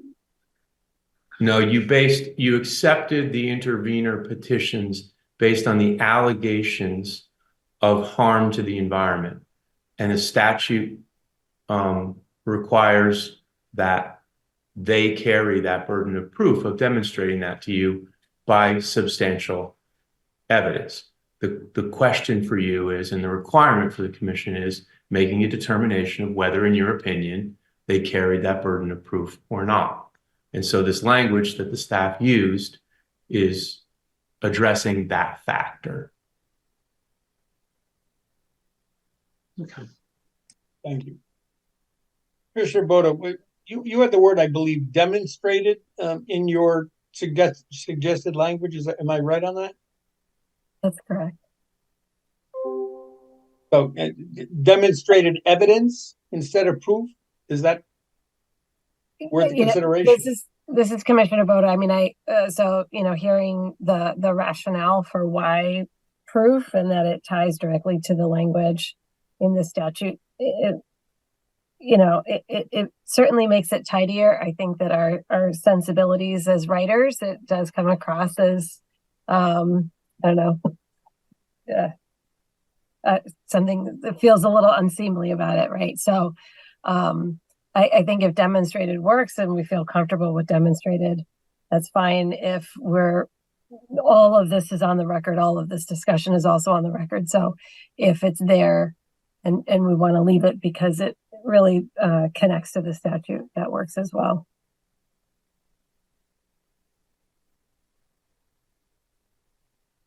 Is anybody uncomfortable with the word proof? Move along. Amy, would you put the draft back up? It went away. Thank you.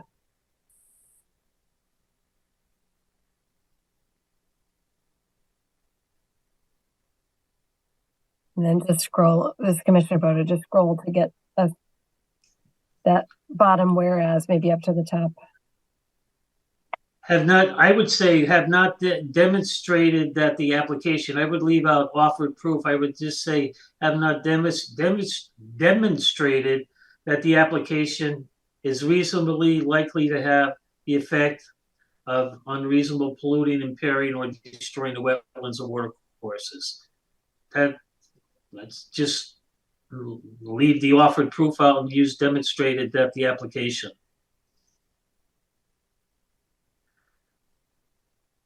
Yes, Commissioner Bassman, I guess what I heard from the town attorney and Commissioner Boda is tying the statutory language with the word proof to have that word included in our resolution. So that there was a hook because of the word that was used in the statute. And does that make it more compelling? I don't know. I mean, I think this is Commissioner Boda. I think if that feels better to Commissioner Klukowski and everyone else is indifferent, then let's switch it to demonstrated. Town council indicated it doesn't really matter. And again, all of this discussion is part of the record anyway. So what is Commissioner Bassman? So what do we have here then? Demonstrated evidence? Was that your suggestion, Commissioner Belkowski? The interveners have not demonstrated that the application is reasonably likely. So just leave out offered proof. And insert demonstrated. Insert demonstrated.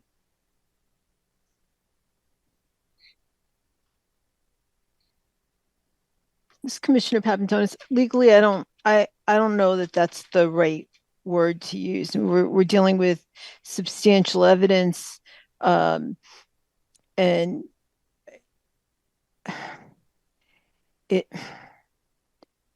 they have the burden here.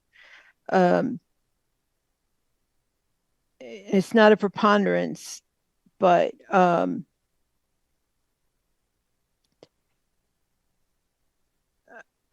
I can't think out loud on this. Give me a minute. But that demonstrates the wrong word.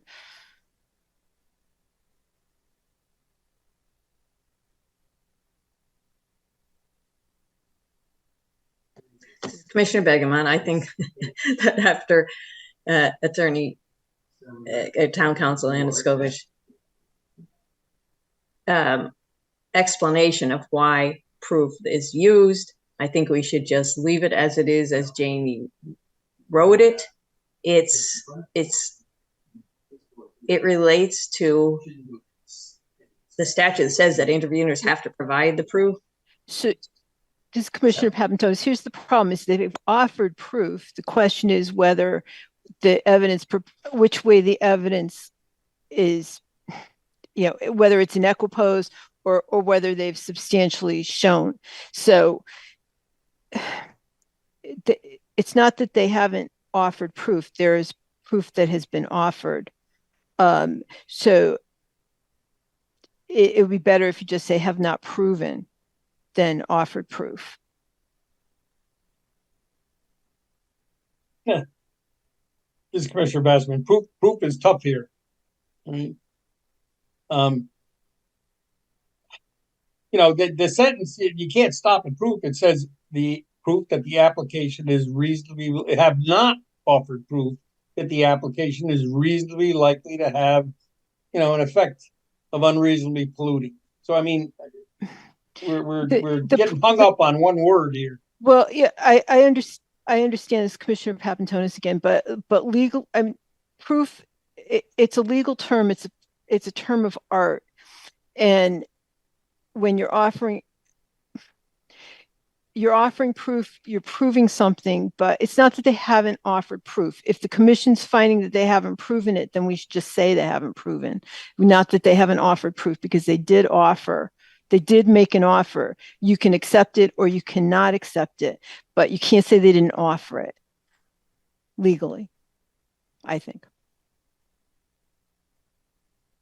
This Commissioner Begemon, I'd be fine with have not proven that the application. That works. That works. That works for me. Yep, we got.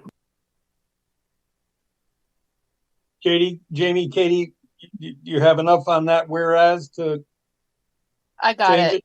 You got it. Great. Have not proven that the application. Right. Yep, great. Okay.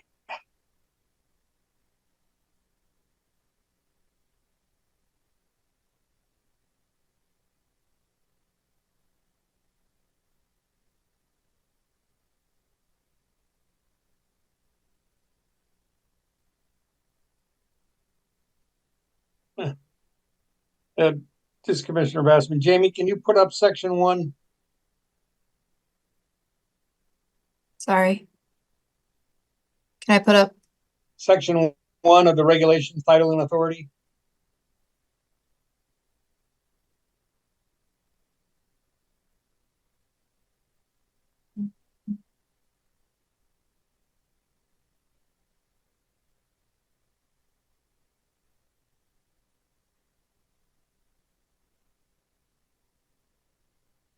Jamie Frederick and the Wetland agent. Can I just request real quick that town council again speak to the fact that we cannot receive public comment during this deliberation process?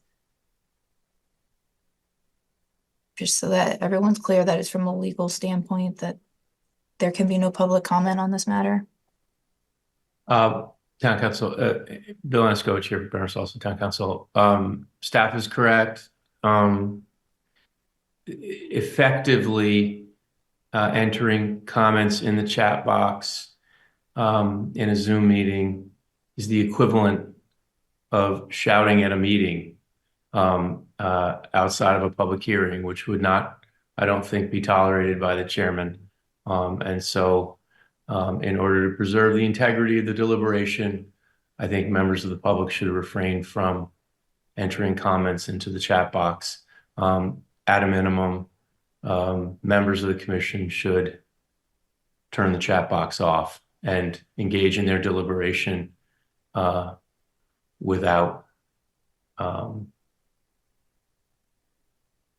allowing those comments to influence the deliberation, because the deliberation by statute is required to be based on the record. And the record in this matter was closed, as Jamie pointed out, when the public hearing was closed.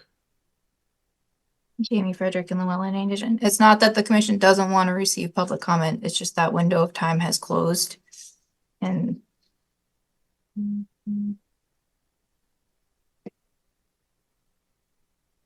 This is Commissioner Basserman, and the matter has been voiced any number of times during this proceeding, so hopefully that's the last time.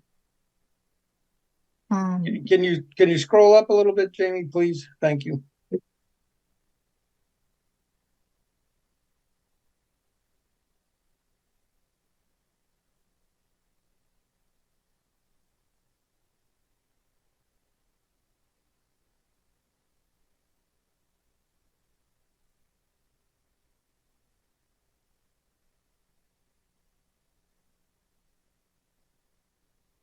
Okay.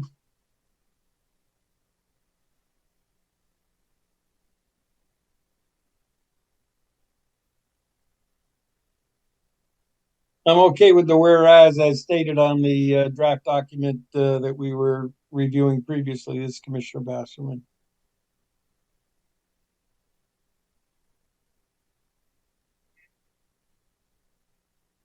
Can you repost the whereases, Jamie?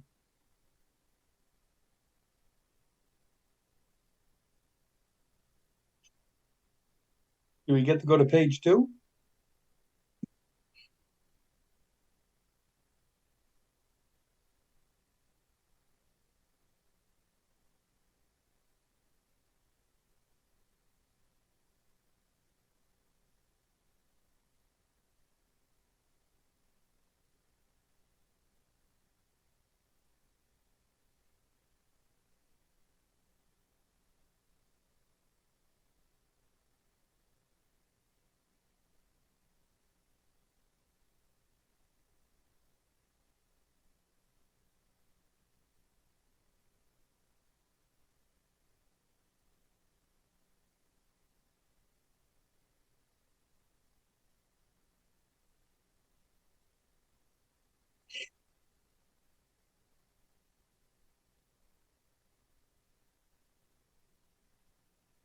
This is Commissioner Bode. Does anybody need to look at the plans on page 77?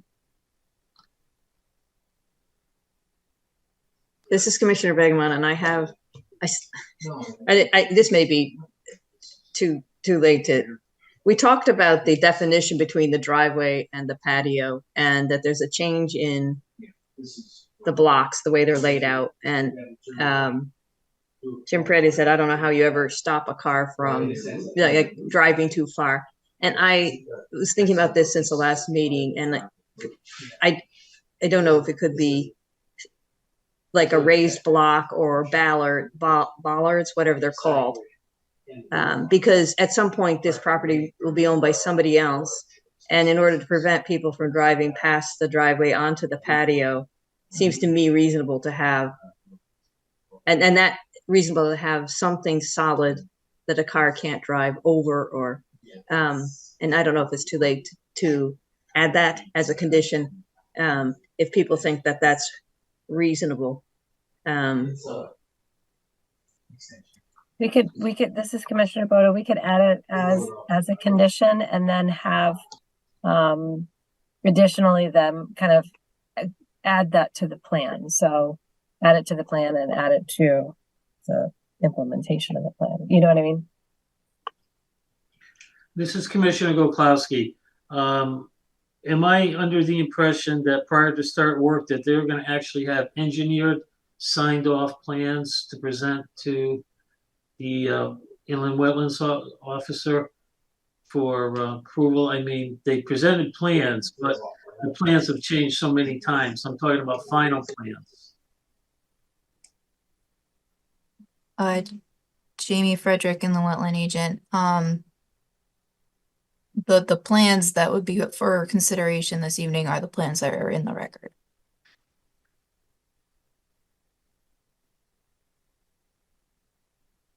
And Jamie Frederick and the wetland agent, just real quick to go back to Commissioner Begamon's comment regarding measures, vehicle access and whatnot. Did you mean anywhere specifically? Yeah, there was discussion about how the cars won't go any further than they used to on the driveway, and there was concern as the retaining wall gets higher that the pressure, that the weight of a car, right there. So my thinking was there's that strong line where there's a line where the pavers go from, yeah, right there. If there were either granite blocks that stuck up or something so that it's clear that you're not supposed to drive past that. Because that's the intention. That was what James Preddy said, that the cars wouldn't go any further and that the rest, and that's why they changed the direction of the pavers. And Jamie, maybe it's a zoning question and not inland wetlands, but it had to do with if a car would go too far and goes over the hill into the wetlands. This at least would stop it. Jamie Frederick and the wetland agent. So I may be incorrect, but as I recall it, this line depicted the limit of what was the existing driveway prior to the recent activity associated with the retaining wall, and that this would be the portion of paver patio to remain. And I think I recalled that the intent was to provide access to the back door, first like delivering groceries. And then that there's this fence located in this location here, which would prevent, theoretically, a vehicle from driving too far towards the wetland. If any commissioners recall differently, please say so. This is Commissioner Bestman. And Jamie, the wetlands are some distance from the wall, correct?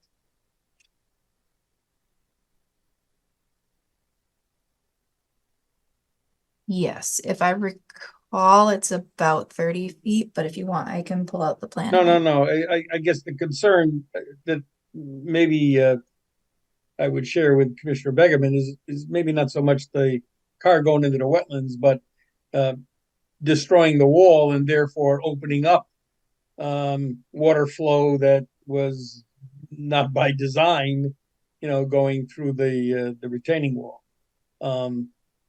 So I guess if there's a way to limit physically the car, I guess the question is, what is that fence? Is that a chain link fence or something less strong than that? I don't recall the discussion of what that fence was. Hold on, I think I see aluminum. No, wrong one.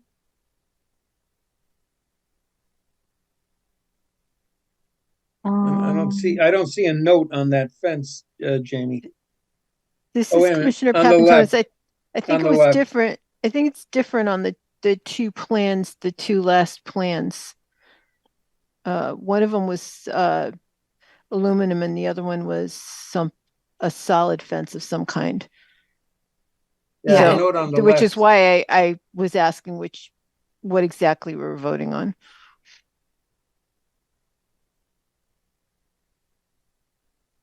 Jamie Frederick and the wetland agent. you mean it's different on the two plans? Do you mean 77 and 78? Yes.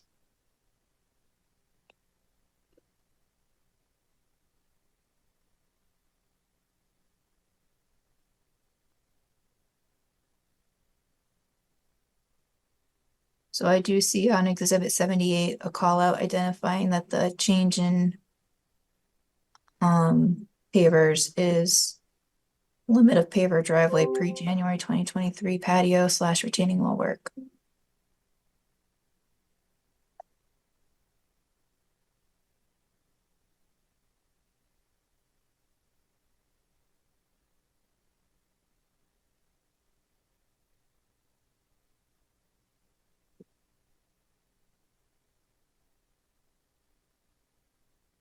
Have we, this On Commissioner the- Bassman, have we identified what the fence is that's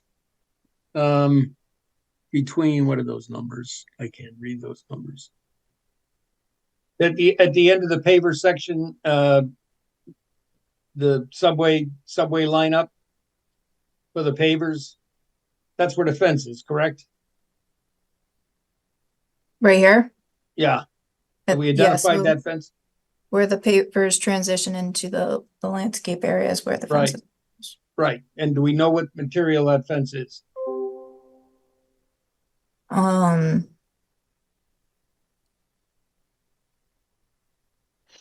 This is Commissioner Papantonis on 70, I'm sorry, on 84. We're not addressing 84, right? Because on 84 it says it's a solid fence.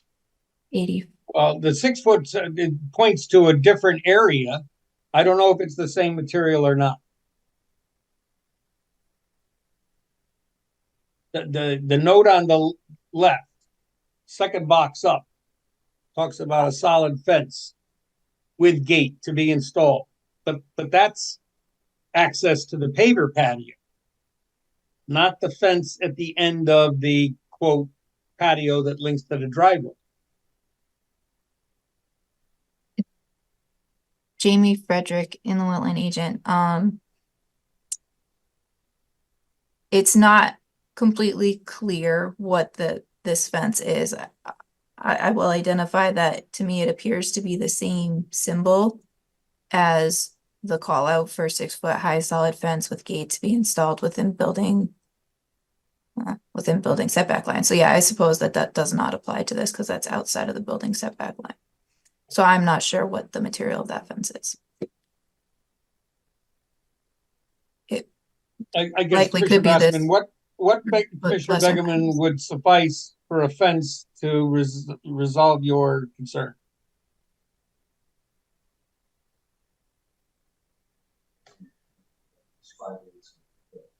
This is Commissioner Begeman. I'm not, I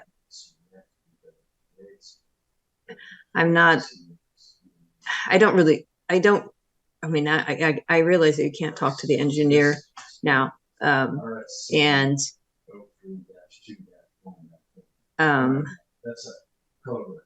so look it up in code. I mean, if other people think it's a worthwhile consideration to add, we could say that there is that there needs to be something that is strong enough to, stop a car. But I don't know if that's reasonable. So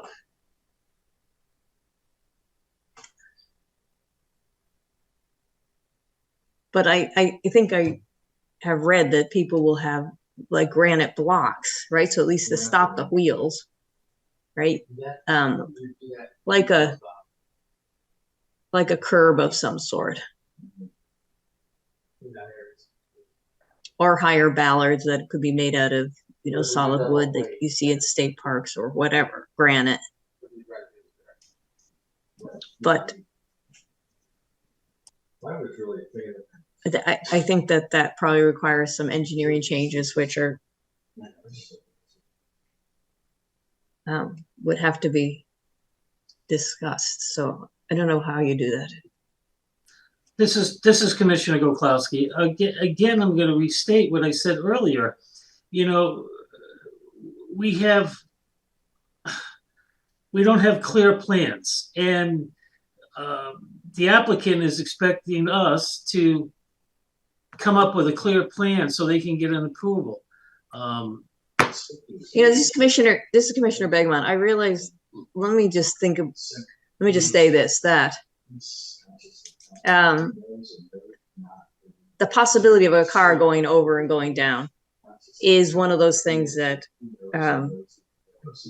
is something we might worry about, but that's a speculation of sorts that would probably be a planning and zoning thing to deal with, and not ours. So I just will take away what I've been talking about. This is Commissioner Papantonis. I think Commissioner Begeman made a very good point, because we did hear testimony about the load that the wall could take, and whether it would support a car in that area, which is why I think you raised the issue. So I wouldn't just dismiss it the way you did. I thought it was a very good point. And we could require, it could be decorative, some sort of planter, some sort of thing that couldn't be moved to be put in that area. But I don't know that it's our responsibility to rewrite the plans, but we certainly could require something. This is Commissioner Bassman. Go ahead, Commissioner Boda. I was just going to say, I agree with Commissioner Papantonis. We don't tend to get to the level of what that final piece looks like. So when we've done, say, limits of disturbance or conservation areas, we just specify a marker that is permanent in nature, such that it will provide notice. So we can put as a condition of approval that something will be added to be a permanent fixture to separate out the driveway from the patio, such that vehicles don't imperil the retaining wall, as discussed on the record.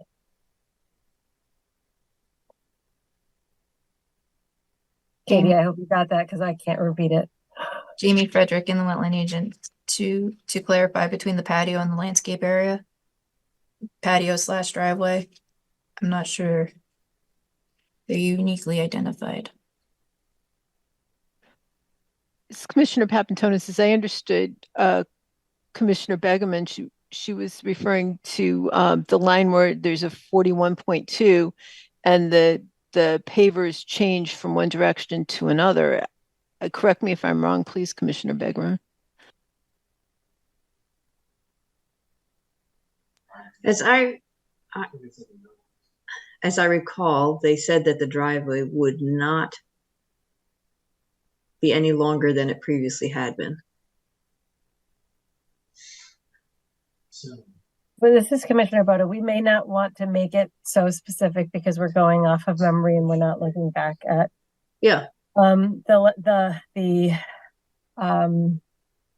the language that was spoken, and so we can just put it in as a condition of approval that we want some permanent sort of marker that will separate the driveway from the patio area, ensuring that cars are not passing over onto the patio portion. And then that's something that the applicant would need to bring back for agent approval.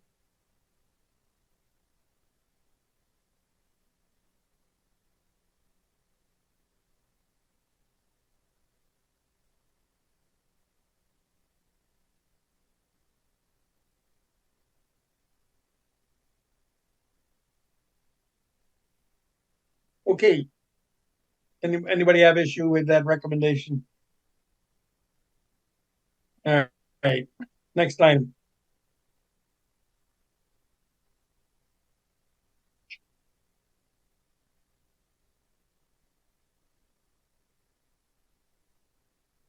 Jamie, you want to post page 2?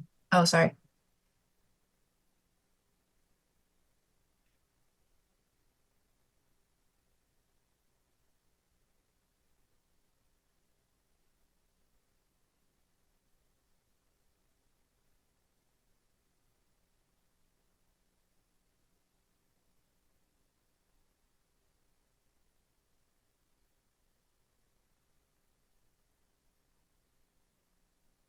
Mr. Bassman, can you scroll up, Jamie?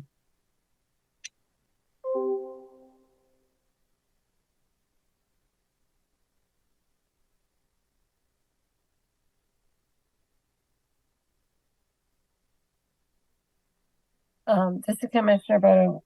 So typically with plantings, we might have a bond for plants. Is there a reason why we would not in this particular case? So because they're just Jamie Frederick and the wetland agent, I don't think it would be out of practice. If you would like, I can look up some standard language real quick that the commission can consider for adding. Mhm. Let me just make sure I'm gonna stop screening sharing for a second.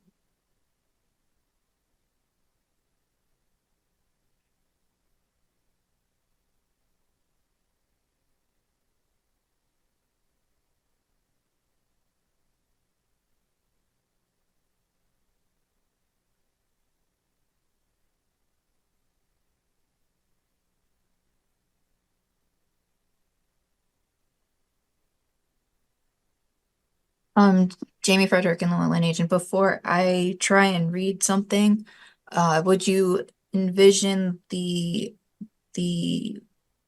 you thinking bond or bond and monitoring? And are you thinking just the plantings down by the wetland / watercourse area, or are you thinking all of the plantings?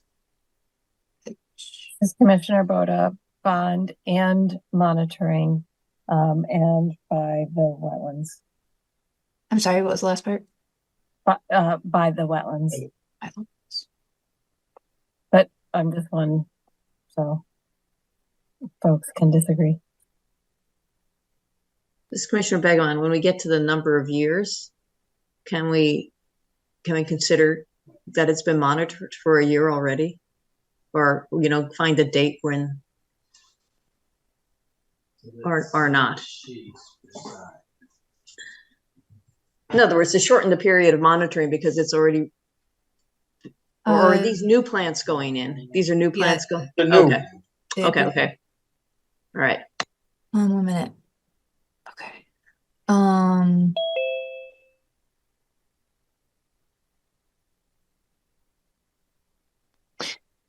This Commissioner Papantonis, there was a lot of dirt that was taken from the upland review area.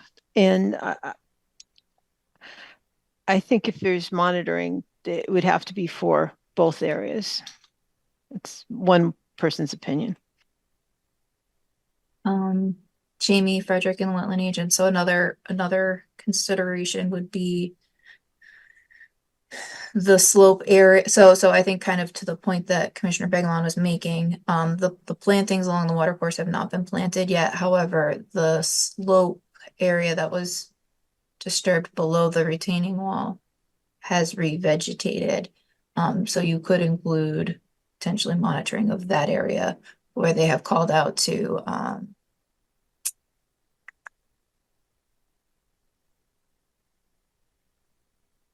any bare soil areas between face of wall and edge of stream shall be seeded with a New England erosion control restoration seed mix. So you could include monitoring of this slope area, disturbed slope area.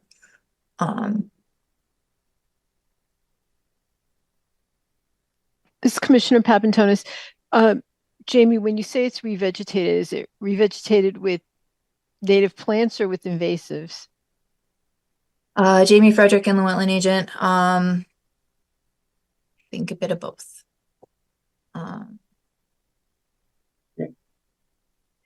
Commissioner Papantonis, again, I think that the monitoring would have to include this slope as well.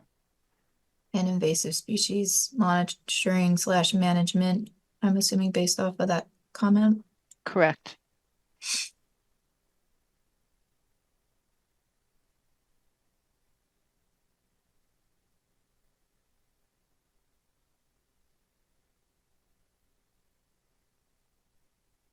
Okay, so I think we're split on commission comments regarding monitoring of the planting above the retaining wall. Do we have any additional comments on that from commissioners?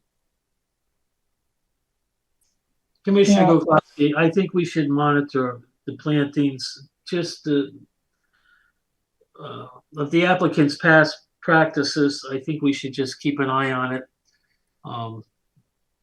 for what you feel is a reasonable period of time to make sure that things are taking hold. So this is Commissioner Boda. We do our standard practice is 5 years. And I think that, we have also put in with opportunities to, with opportunities to, if we're seeing high survivability, then the property owner may be able to discontinue after 3, but I think we start with 5. Jamie, I feel like you must have that language. Jamie Frederick, Inland Wetland Agent. I do have language. It hasn't been updated to reflect that practice, but I can try and embody it as I read.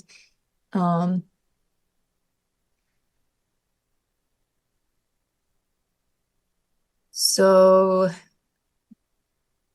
plantings identified on Exhibit 77 and revegetation of area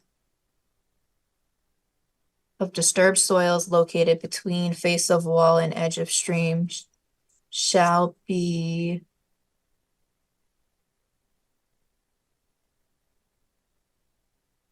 monitored and reports submitted by the end of the initial growing season and annually thereafter for 5 years, documenting at least 85% survival of vegetation and control of invasive species. And then subpart A, a bond shall be submitted to cover the plantings and monitoring. The permit holder shall submit to the inland wetland agent an estimate of the cost to bond these items for the agent's review and approval. After approval by the agent, the bond is to be submitted consistent with section 13 of the regulations prior to start of work. The bond will remain in place until the wetland scientist has submitted documentation that the standards outlined in the permit have been achieved for 5 years or the life of the permit, whichever occurs first.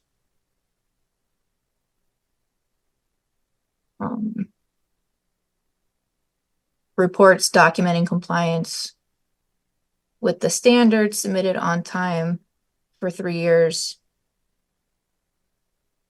The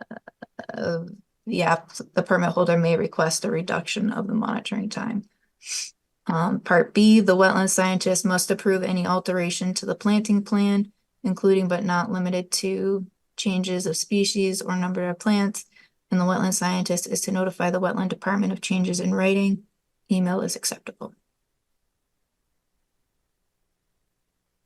This is Commissioner Basserman. Jamie, can you just read that opening determination of what areas were included? I know you got the slope, all that. Are we doing anything with the other area? Jamie Frederick, Inland Wetland Agent. In light of not confusing the record, I might ask Inland Wetland Associate Blanchette if she got that and if she can repeat it back. Wishful thinking. I'm completely and utterly confused. So we're gonna have to try again. Okay.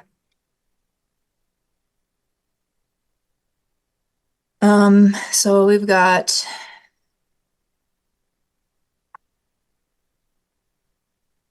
This is Commissioner Basserman. The only issue I had was I thought we only addressed the slope area with the vegetation. I was okay with everything else. I don't remember you including the other section that we started with. So I said plantings shown on Exhibit 77, which I'll screen okay. share now. Gotcha. So that would include Yep. the shrubs Got it. planted along the stream bank and the plantings up above the retaining Up wall. above, right. Okay, I'm good. And vegetation on the disturbed slope between face of wall and edge of stream. And stream, yep. Thank you. This is Shall be- Commissioner. I was sneezing, coughing. Did you include the 85%? Yeah, so the areas we just identified shall be monitored and reports submitted by the end of the initial growing season and annually thereafter for 5 years, documenting at least 85% survival rate of vegetation and control of invasive species. Thank you. Did you get it that time, Katie? I think so. I'm still writing, so give me a second.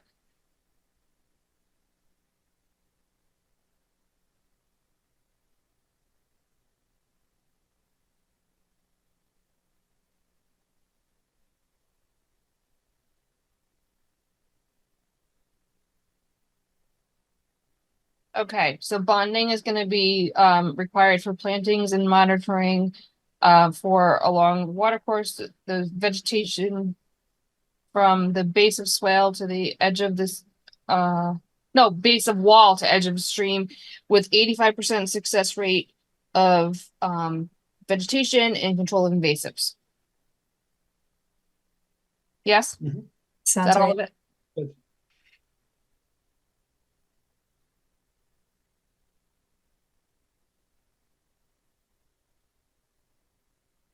Any other conditions? If you pull The the draft resolution back up? up.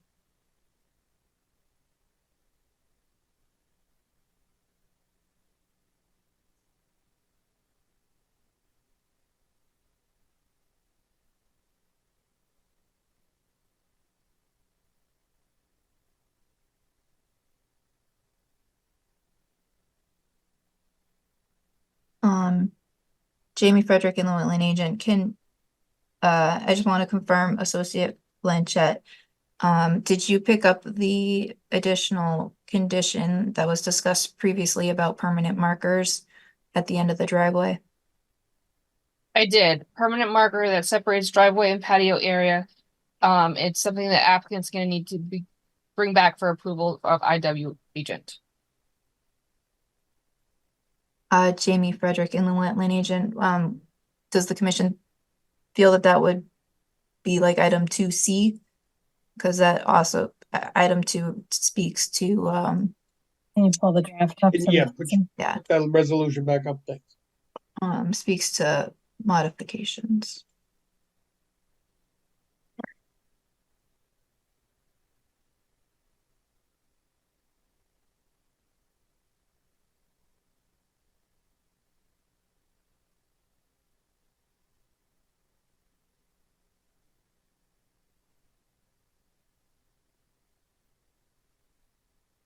Yes, this is Commissioner Boda 2C. It looks like an appropriate spot for it. I'm sorry, Boda, I didn't catch that. 2C looks like an appropriate place for the marker. Got it. Thank you. And then I think the planting, the monitoring maybe would go under 4. Yeah, so Jamie Frederick and the wetland agent, I think usually that's a standalone condition, so it could be condition number 5. 5.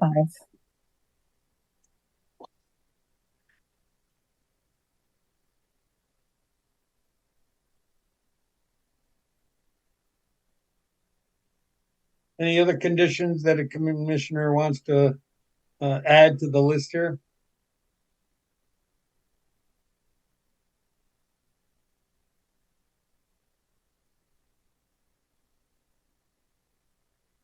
There's a condition 5. So Right.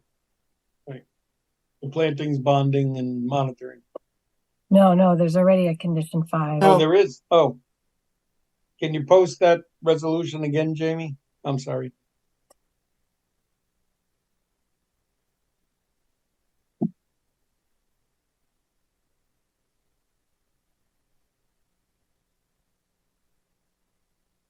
Um,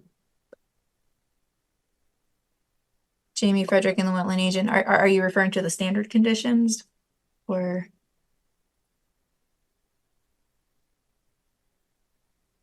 This is Commissioner Bassman. Yeah, I thought we went from 4 to standard. Yeah, this is Commissioner Bodas. I had gone down to the general provisions. Okay.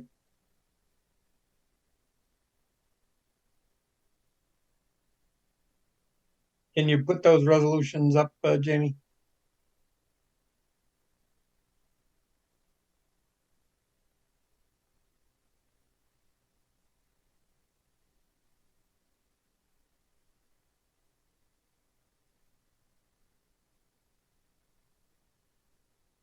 Scroll up, please.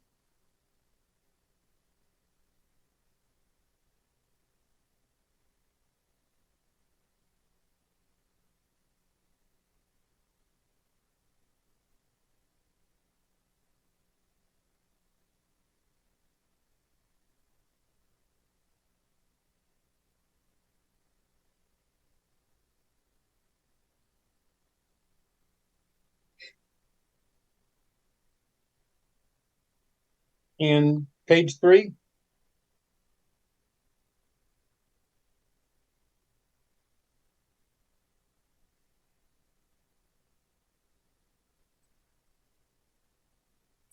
This is Commissioner Boda. Do we want to include an as-built once all is said and done? Is that different than the condition we put in as the first condition of approval? Well, Is so that different than final? Jamie, the final, go ahead, Jamie.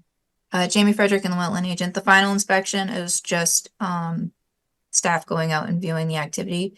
An as-built survey, is a standard, not a standard, but a typical condition that the commission will require, for applications. So I think it certainly would be within the scope for the project. As-built survey showing all site improvements and final site grading. All right, so And it's not planting. part and parcel of the final inspection. You're saying it's an additional condition. Yes, yeah. Okay. Oftentimes staff, if it's a condition that is required, staff will request that the as-bilt's available prior to the final inspection, because it helps to just check all the boxes and make sure things are compliant. So I like the way you worded that, required at the time of final inspection. I think that's, we're gonna add as built, that's probably the right language.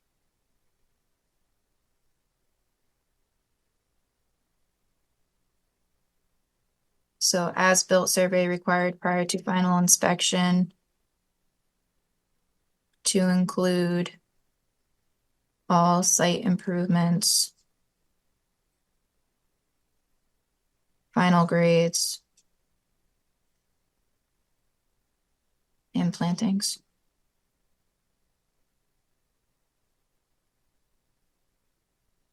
What was the last item you said, Jamie? Final grades and Plantings. plantings. Thank you.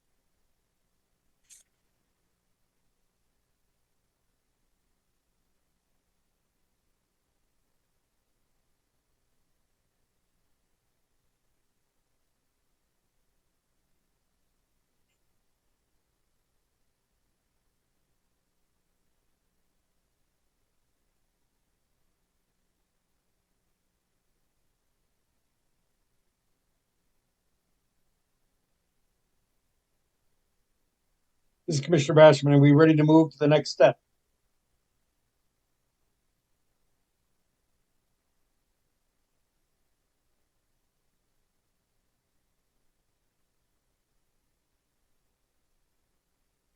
which would be a motion.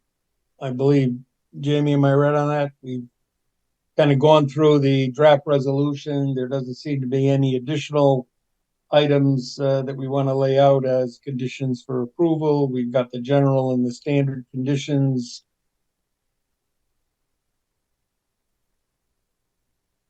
Is there anything left prior to a motion? Jamie Frederick and the wetland agent, I would say not unless there's additional concerns that commissioners feel need to be discussed. Commissioner Papantonis, can we look back through, just look back through the resolution? Any particular part? I just want to Generally. make sure, generally, give us a minute to look at what we're looking at.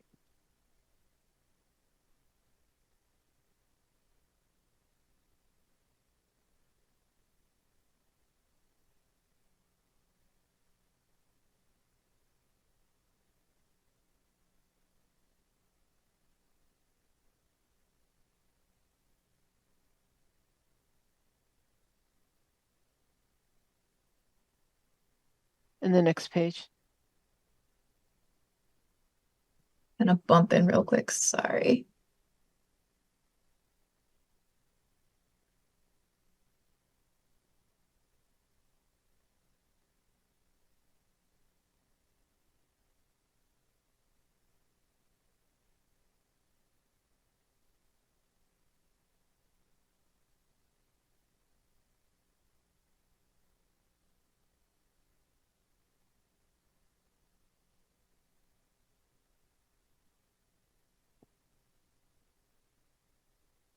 So, Commissioner Papantonis, where are we putting in the section about some kind of barrier to prevent cars from going beyond onto the pavers? That would be item 2C. 2C? Okay.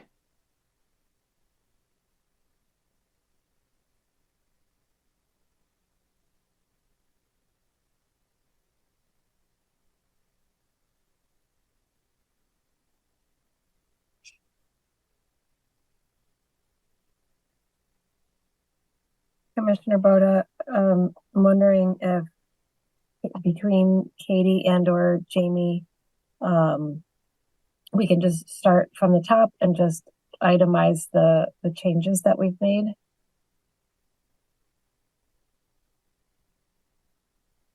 So like the first. Yeah. Jamie Frederick and the wetland agent. So the first change I have noted is 1, 2, 3 in the fourth whereas clause. Changing based on all the evidence referenced above to based on the evidence in the record.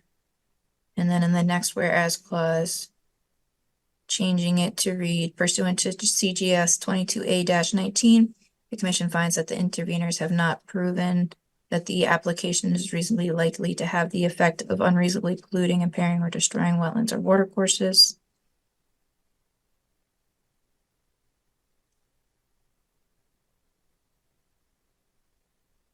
And then in the conditions of approval, we've got 2C, which I'm going to defer to Katie to read because I think she's got that written down better than I do.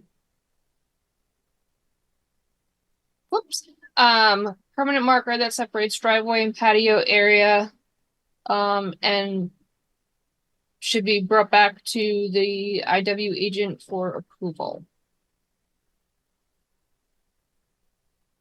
And then we've got 5 regarding the planting bond and monitoring. Can you read that too, Katie? Yep. Condition number 5, required bonding for plantings and monitoring for the vegetation at the base of the wall to the edge of the stream and along the watercourse with a documented 85% success rate and control of invasives.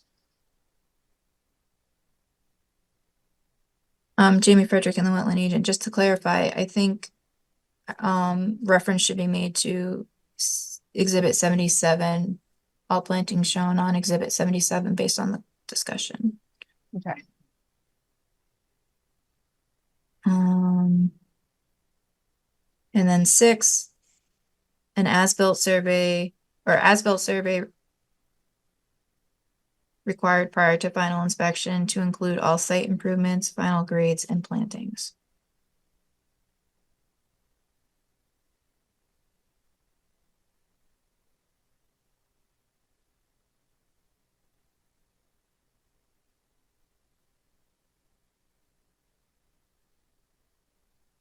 I'm sorry, Katie, for my own purposes, can you please reread number 5? Bonding for plantings and monitoring to be required for the vegetation on the slope from the base of the wall to the edge of the stream and along the watercourse with documented 85% success rate of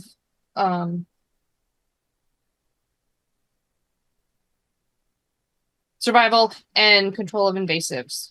I have noted here, except as noted in exhibit 77. But if you want me to change the wording on that.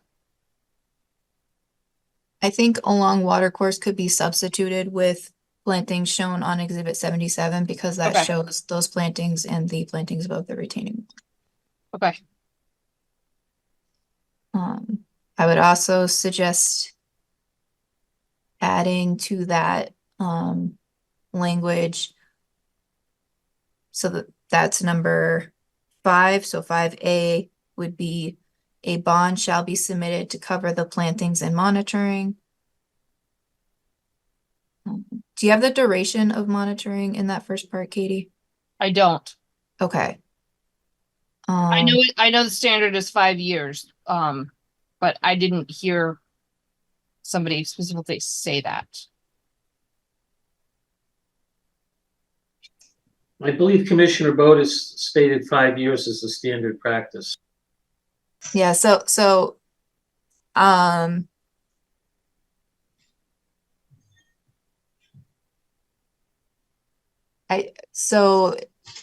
plantings and then the section, the areas that you have shall be monitored and reports submitted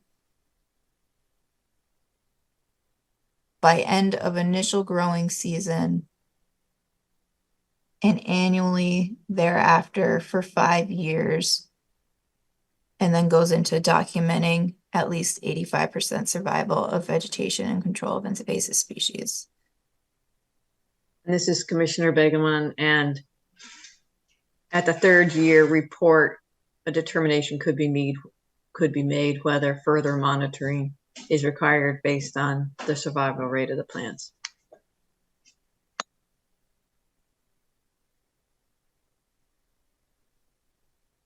Let me know when you have that, Katie. Yeah, does that reevaluating at 3 years something everybody had agreed upon that I missed, or it was discussed previously? Okay. And then I think that there should be a 5A based on the discussion previously about requiring a bond, which says a bond shall be submitted to cover the plantings and monitoring.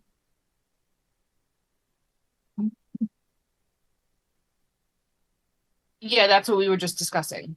Okay. Yeah.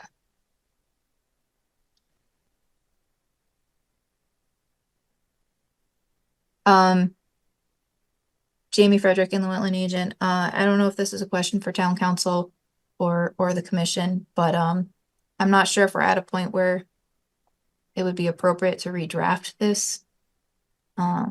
We are kind of up against a time clock. The commission would have to request an extension to continue deliberations. This is Commissioner Boda. I think given the nature of the application, the nature of the vast quantities of material and the heavy investment in attorneys, I think it makes sense for us to to take all of this deliberation, make sure that the wording is absolutely correct in the draft. And then ideally our next meeting on this would simply be confirming that the wording is accurate and taking a vote. And I would be, I agree we should ask for an extension so that we can make sure that all this work that we've done is done the way that we intend for it to be.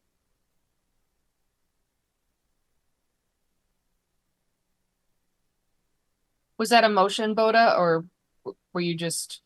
I don't think that, I mean, we don't do a motion to ask for an extension, right? All right, I was just checking. We would have to make a motion to table, but first we need to get a confirmation that we can get our extension. Got it.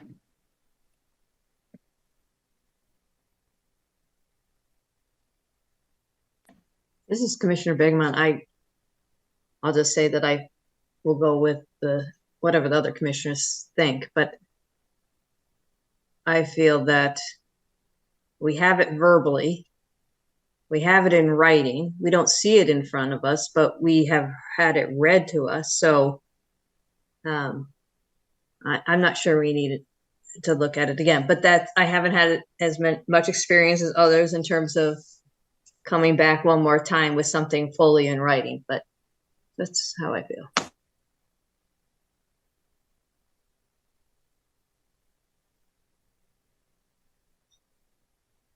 I guess the question is, this Commissioner Basserman at 10:22 p.m. Do we need reflection time, given all that's been discussed, or are we ready to move forward without that reflection? Jamie Frederick and Wetland Agent. To that point, if the commission wanted to take a quick 5-minute recess, I could try drafting language. I think we've embodied everything fairly well, with the exception of the condition number 5. I think we've gone back and forth a bit on there, and it's not clear what the final language is. So I could try and draft that out real quick for consideration to insert into the revised document for consideration. Mr. Basserman, if we were to resume in 5 and have that so that we can visually see the language, does that avoid needing an extension? Or even if we see it in print in front of us, are we ready to vote this evening?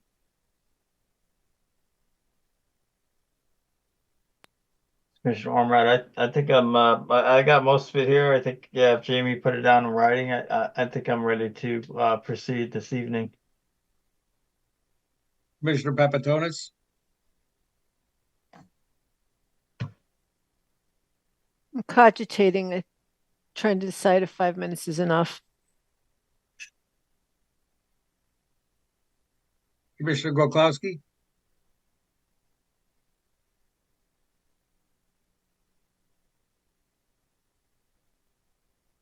Where's your head, Commissioner Goklowski? You ready to move on with written language in front of us on specifically number 5, or you need a little more time to cogitate? I apologize. My computer froze up there for a second.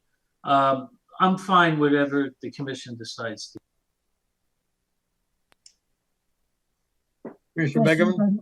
I could vote if we have the language in front of us and we're feeling very clear about, especially some of those more wordy connections. Yes, Commissioner Begum. Go ahead. Yes, if we see the writing language. Yeah, I'm ready. Why don't we resume? I have 10:24. Why don't we resume 10:30? Okay.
Commissioner Basford. I'll resume the meeting when Jamie joins us with the material.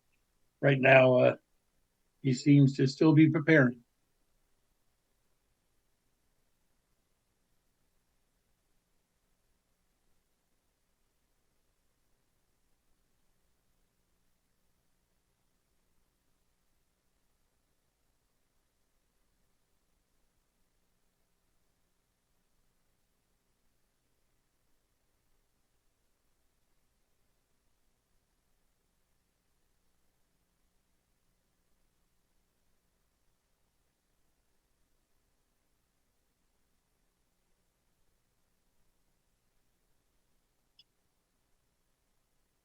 All right, this is Commissioner Basserman. I'm going to resume the Inland Wetland Commission meeting of May 23rd.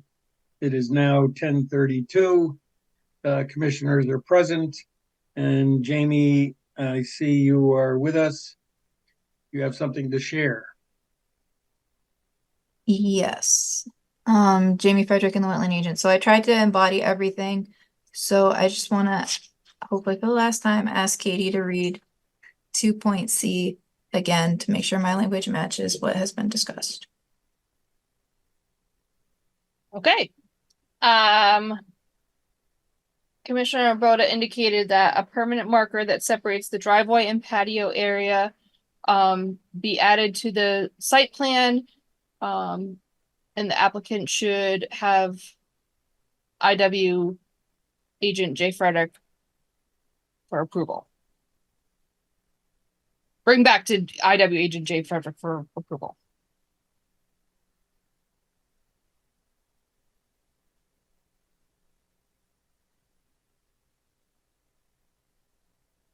Okay, so I don't have it exactly word for word, but I think what I have embodies what was discussed. Sorry,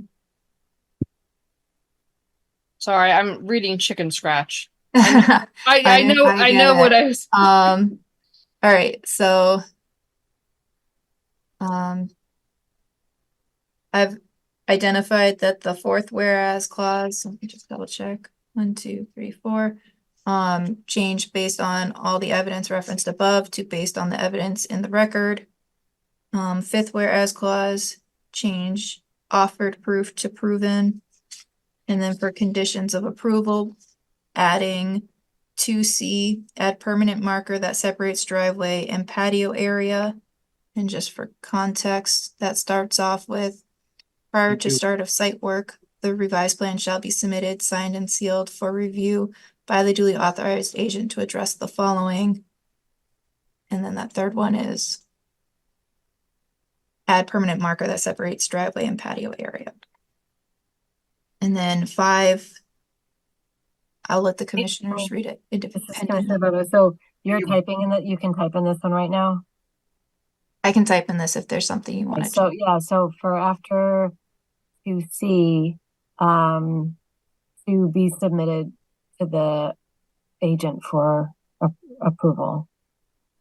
So I think that's redundant, but if you want, we can do it. And the reason why I think it's redundant is because it says prior to start of work, the revised plan shall be submitted. Oh, I see. Okay. I got you.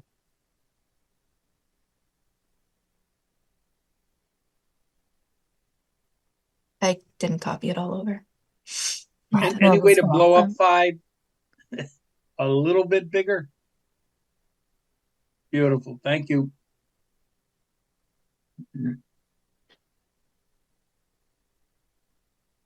This Commissioner Papantonis, I think 2C needs to be a little more forceful. Permanent marker that separates driveway and patio area and precludes or that and to prohibit cars from accessing the patio area. I think we need to make it clear that their cars are not to be in the patio area. To prohibit vehicle access? Yep.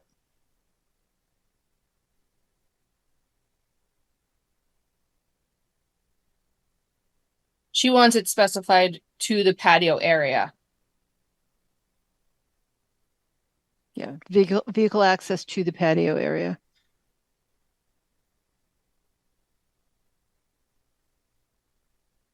To prohibit vehicle access to the patio.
Any commissioner have changes to the language that we see in front of us? Jamie Frederick and the wetland agent. I don't know if the commissioners feel it's necessary, but I think before I had said on slope between face of wall and edge of stream to kind of align with the site plan. I'm not really sure what other slope could be interpreted, but I don't know if you want to add that for clarity. I think, this Commissioner Bassman, I think whenever you stated the area to be considered, you had included that in your comments previously, so I think we need to add that to the written version.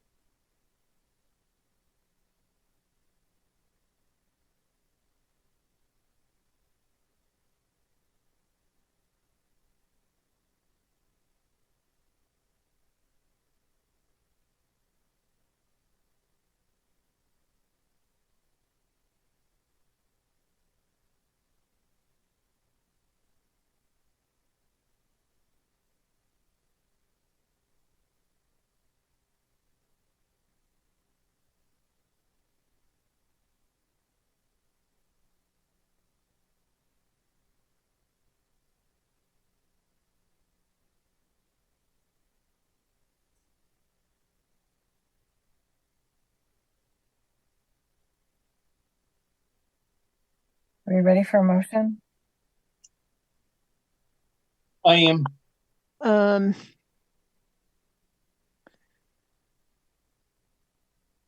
The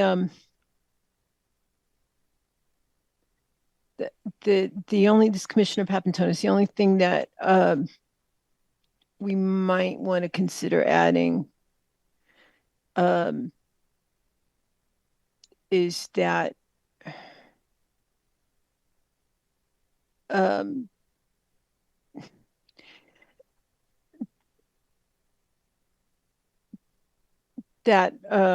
we're making no comment on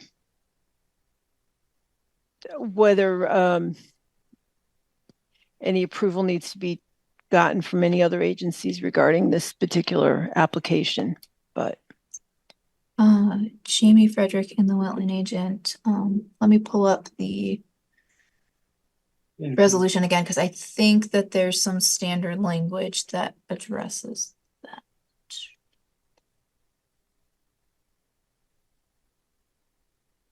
I think it's in the general provisions. Yeah.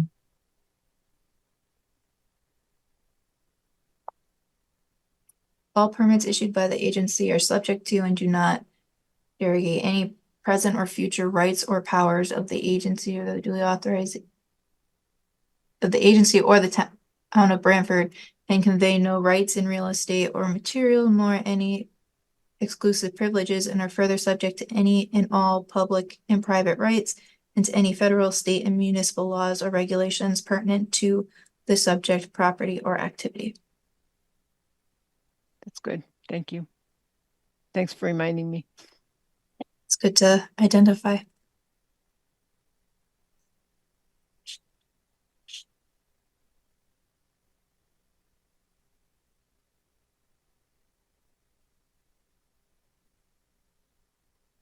Any other comments before we consider motions?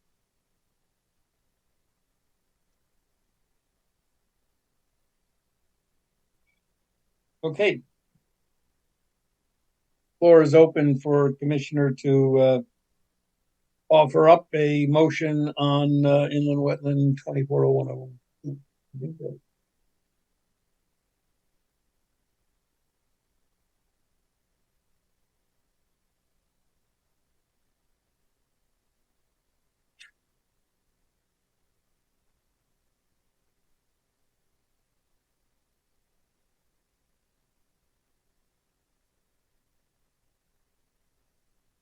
Okay, I will volunteer as tribute for the 1043. This is Commissioner Boda. I will make a motion to approve inland wetland 240102, 38 Howard Avenue, including the draft resolution discussed on 523 with the amendments or revisions outlined in the notes that Jamie Frederick has put together with Katie Blanchett based on the discussion this evening.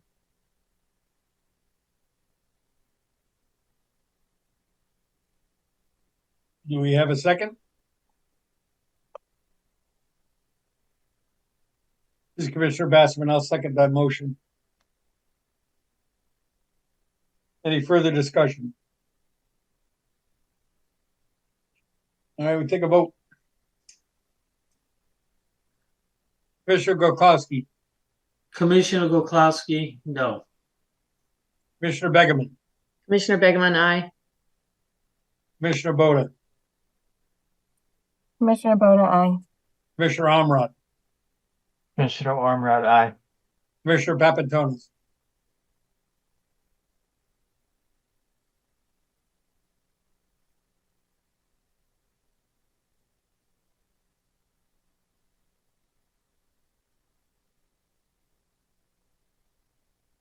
Commissioner Papantonis, no.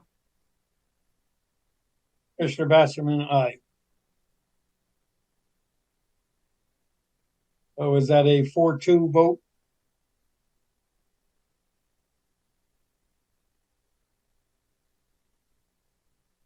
In favor? That's what I have recorded. Thank you, Katie. So application 240102 is approved by the Branford Inland Wetland Commission.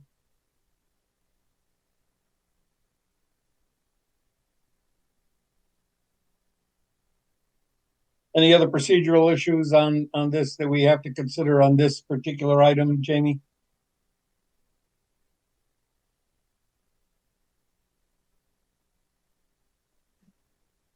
Jamie Frederick and Wetland Agent, that's the application for you. Hey.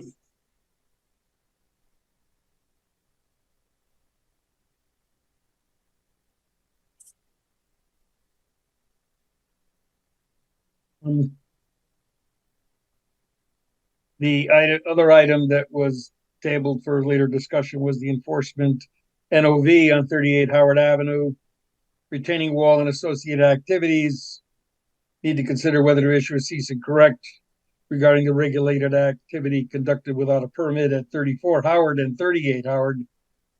Activity was subject to notice of violation sent on April 24th. This is Commissioner Boda. I would like to make a motion that we continue to table this item, given that it is 10:47, and I suspect there are other items that were not gotten to before 8:30, and we can talk about this another. We don't have to resolve it tonight. We have a second on that? I'll second that. Do we need to vote, or can we just do a roll call? General consensus okay here, Jamie, or do we need to roll call? Jamie Frederick and the Wetland agent. Like I said before, roll call vote if probably preferred. Okay. Commissioner Gokowski, regarding the Aye. tabling of the enforcement action NOV. Aye. Okay. Commissioner Begerman, Commissioner Begeman, aye.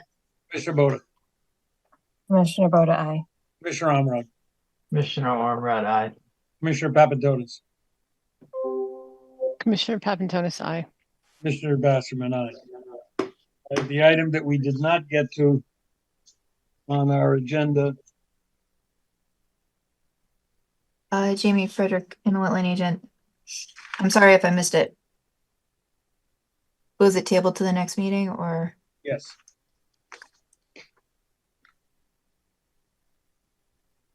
And that was both 3A and 3B, Correct. which brings us back to 7A. Applications for receipt. Right. Per the commission's practice, it's just for receipt, no discussion.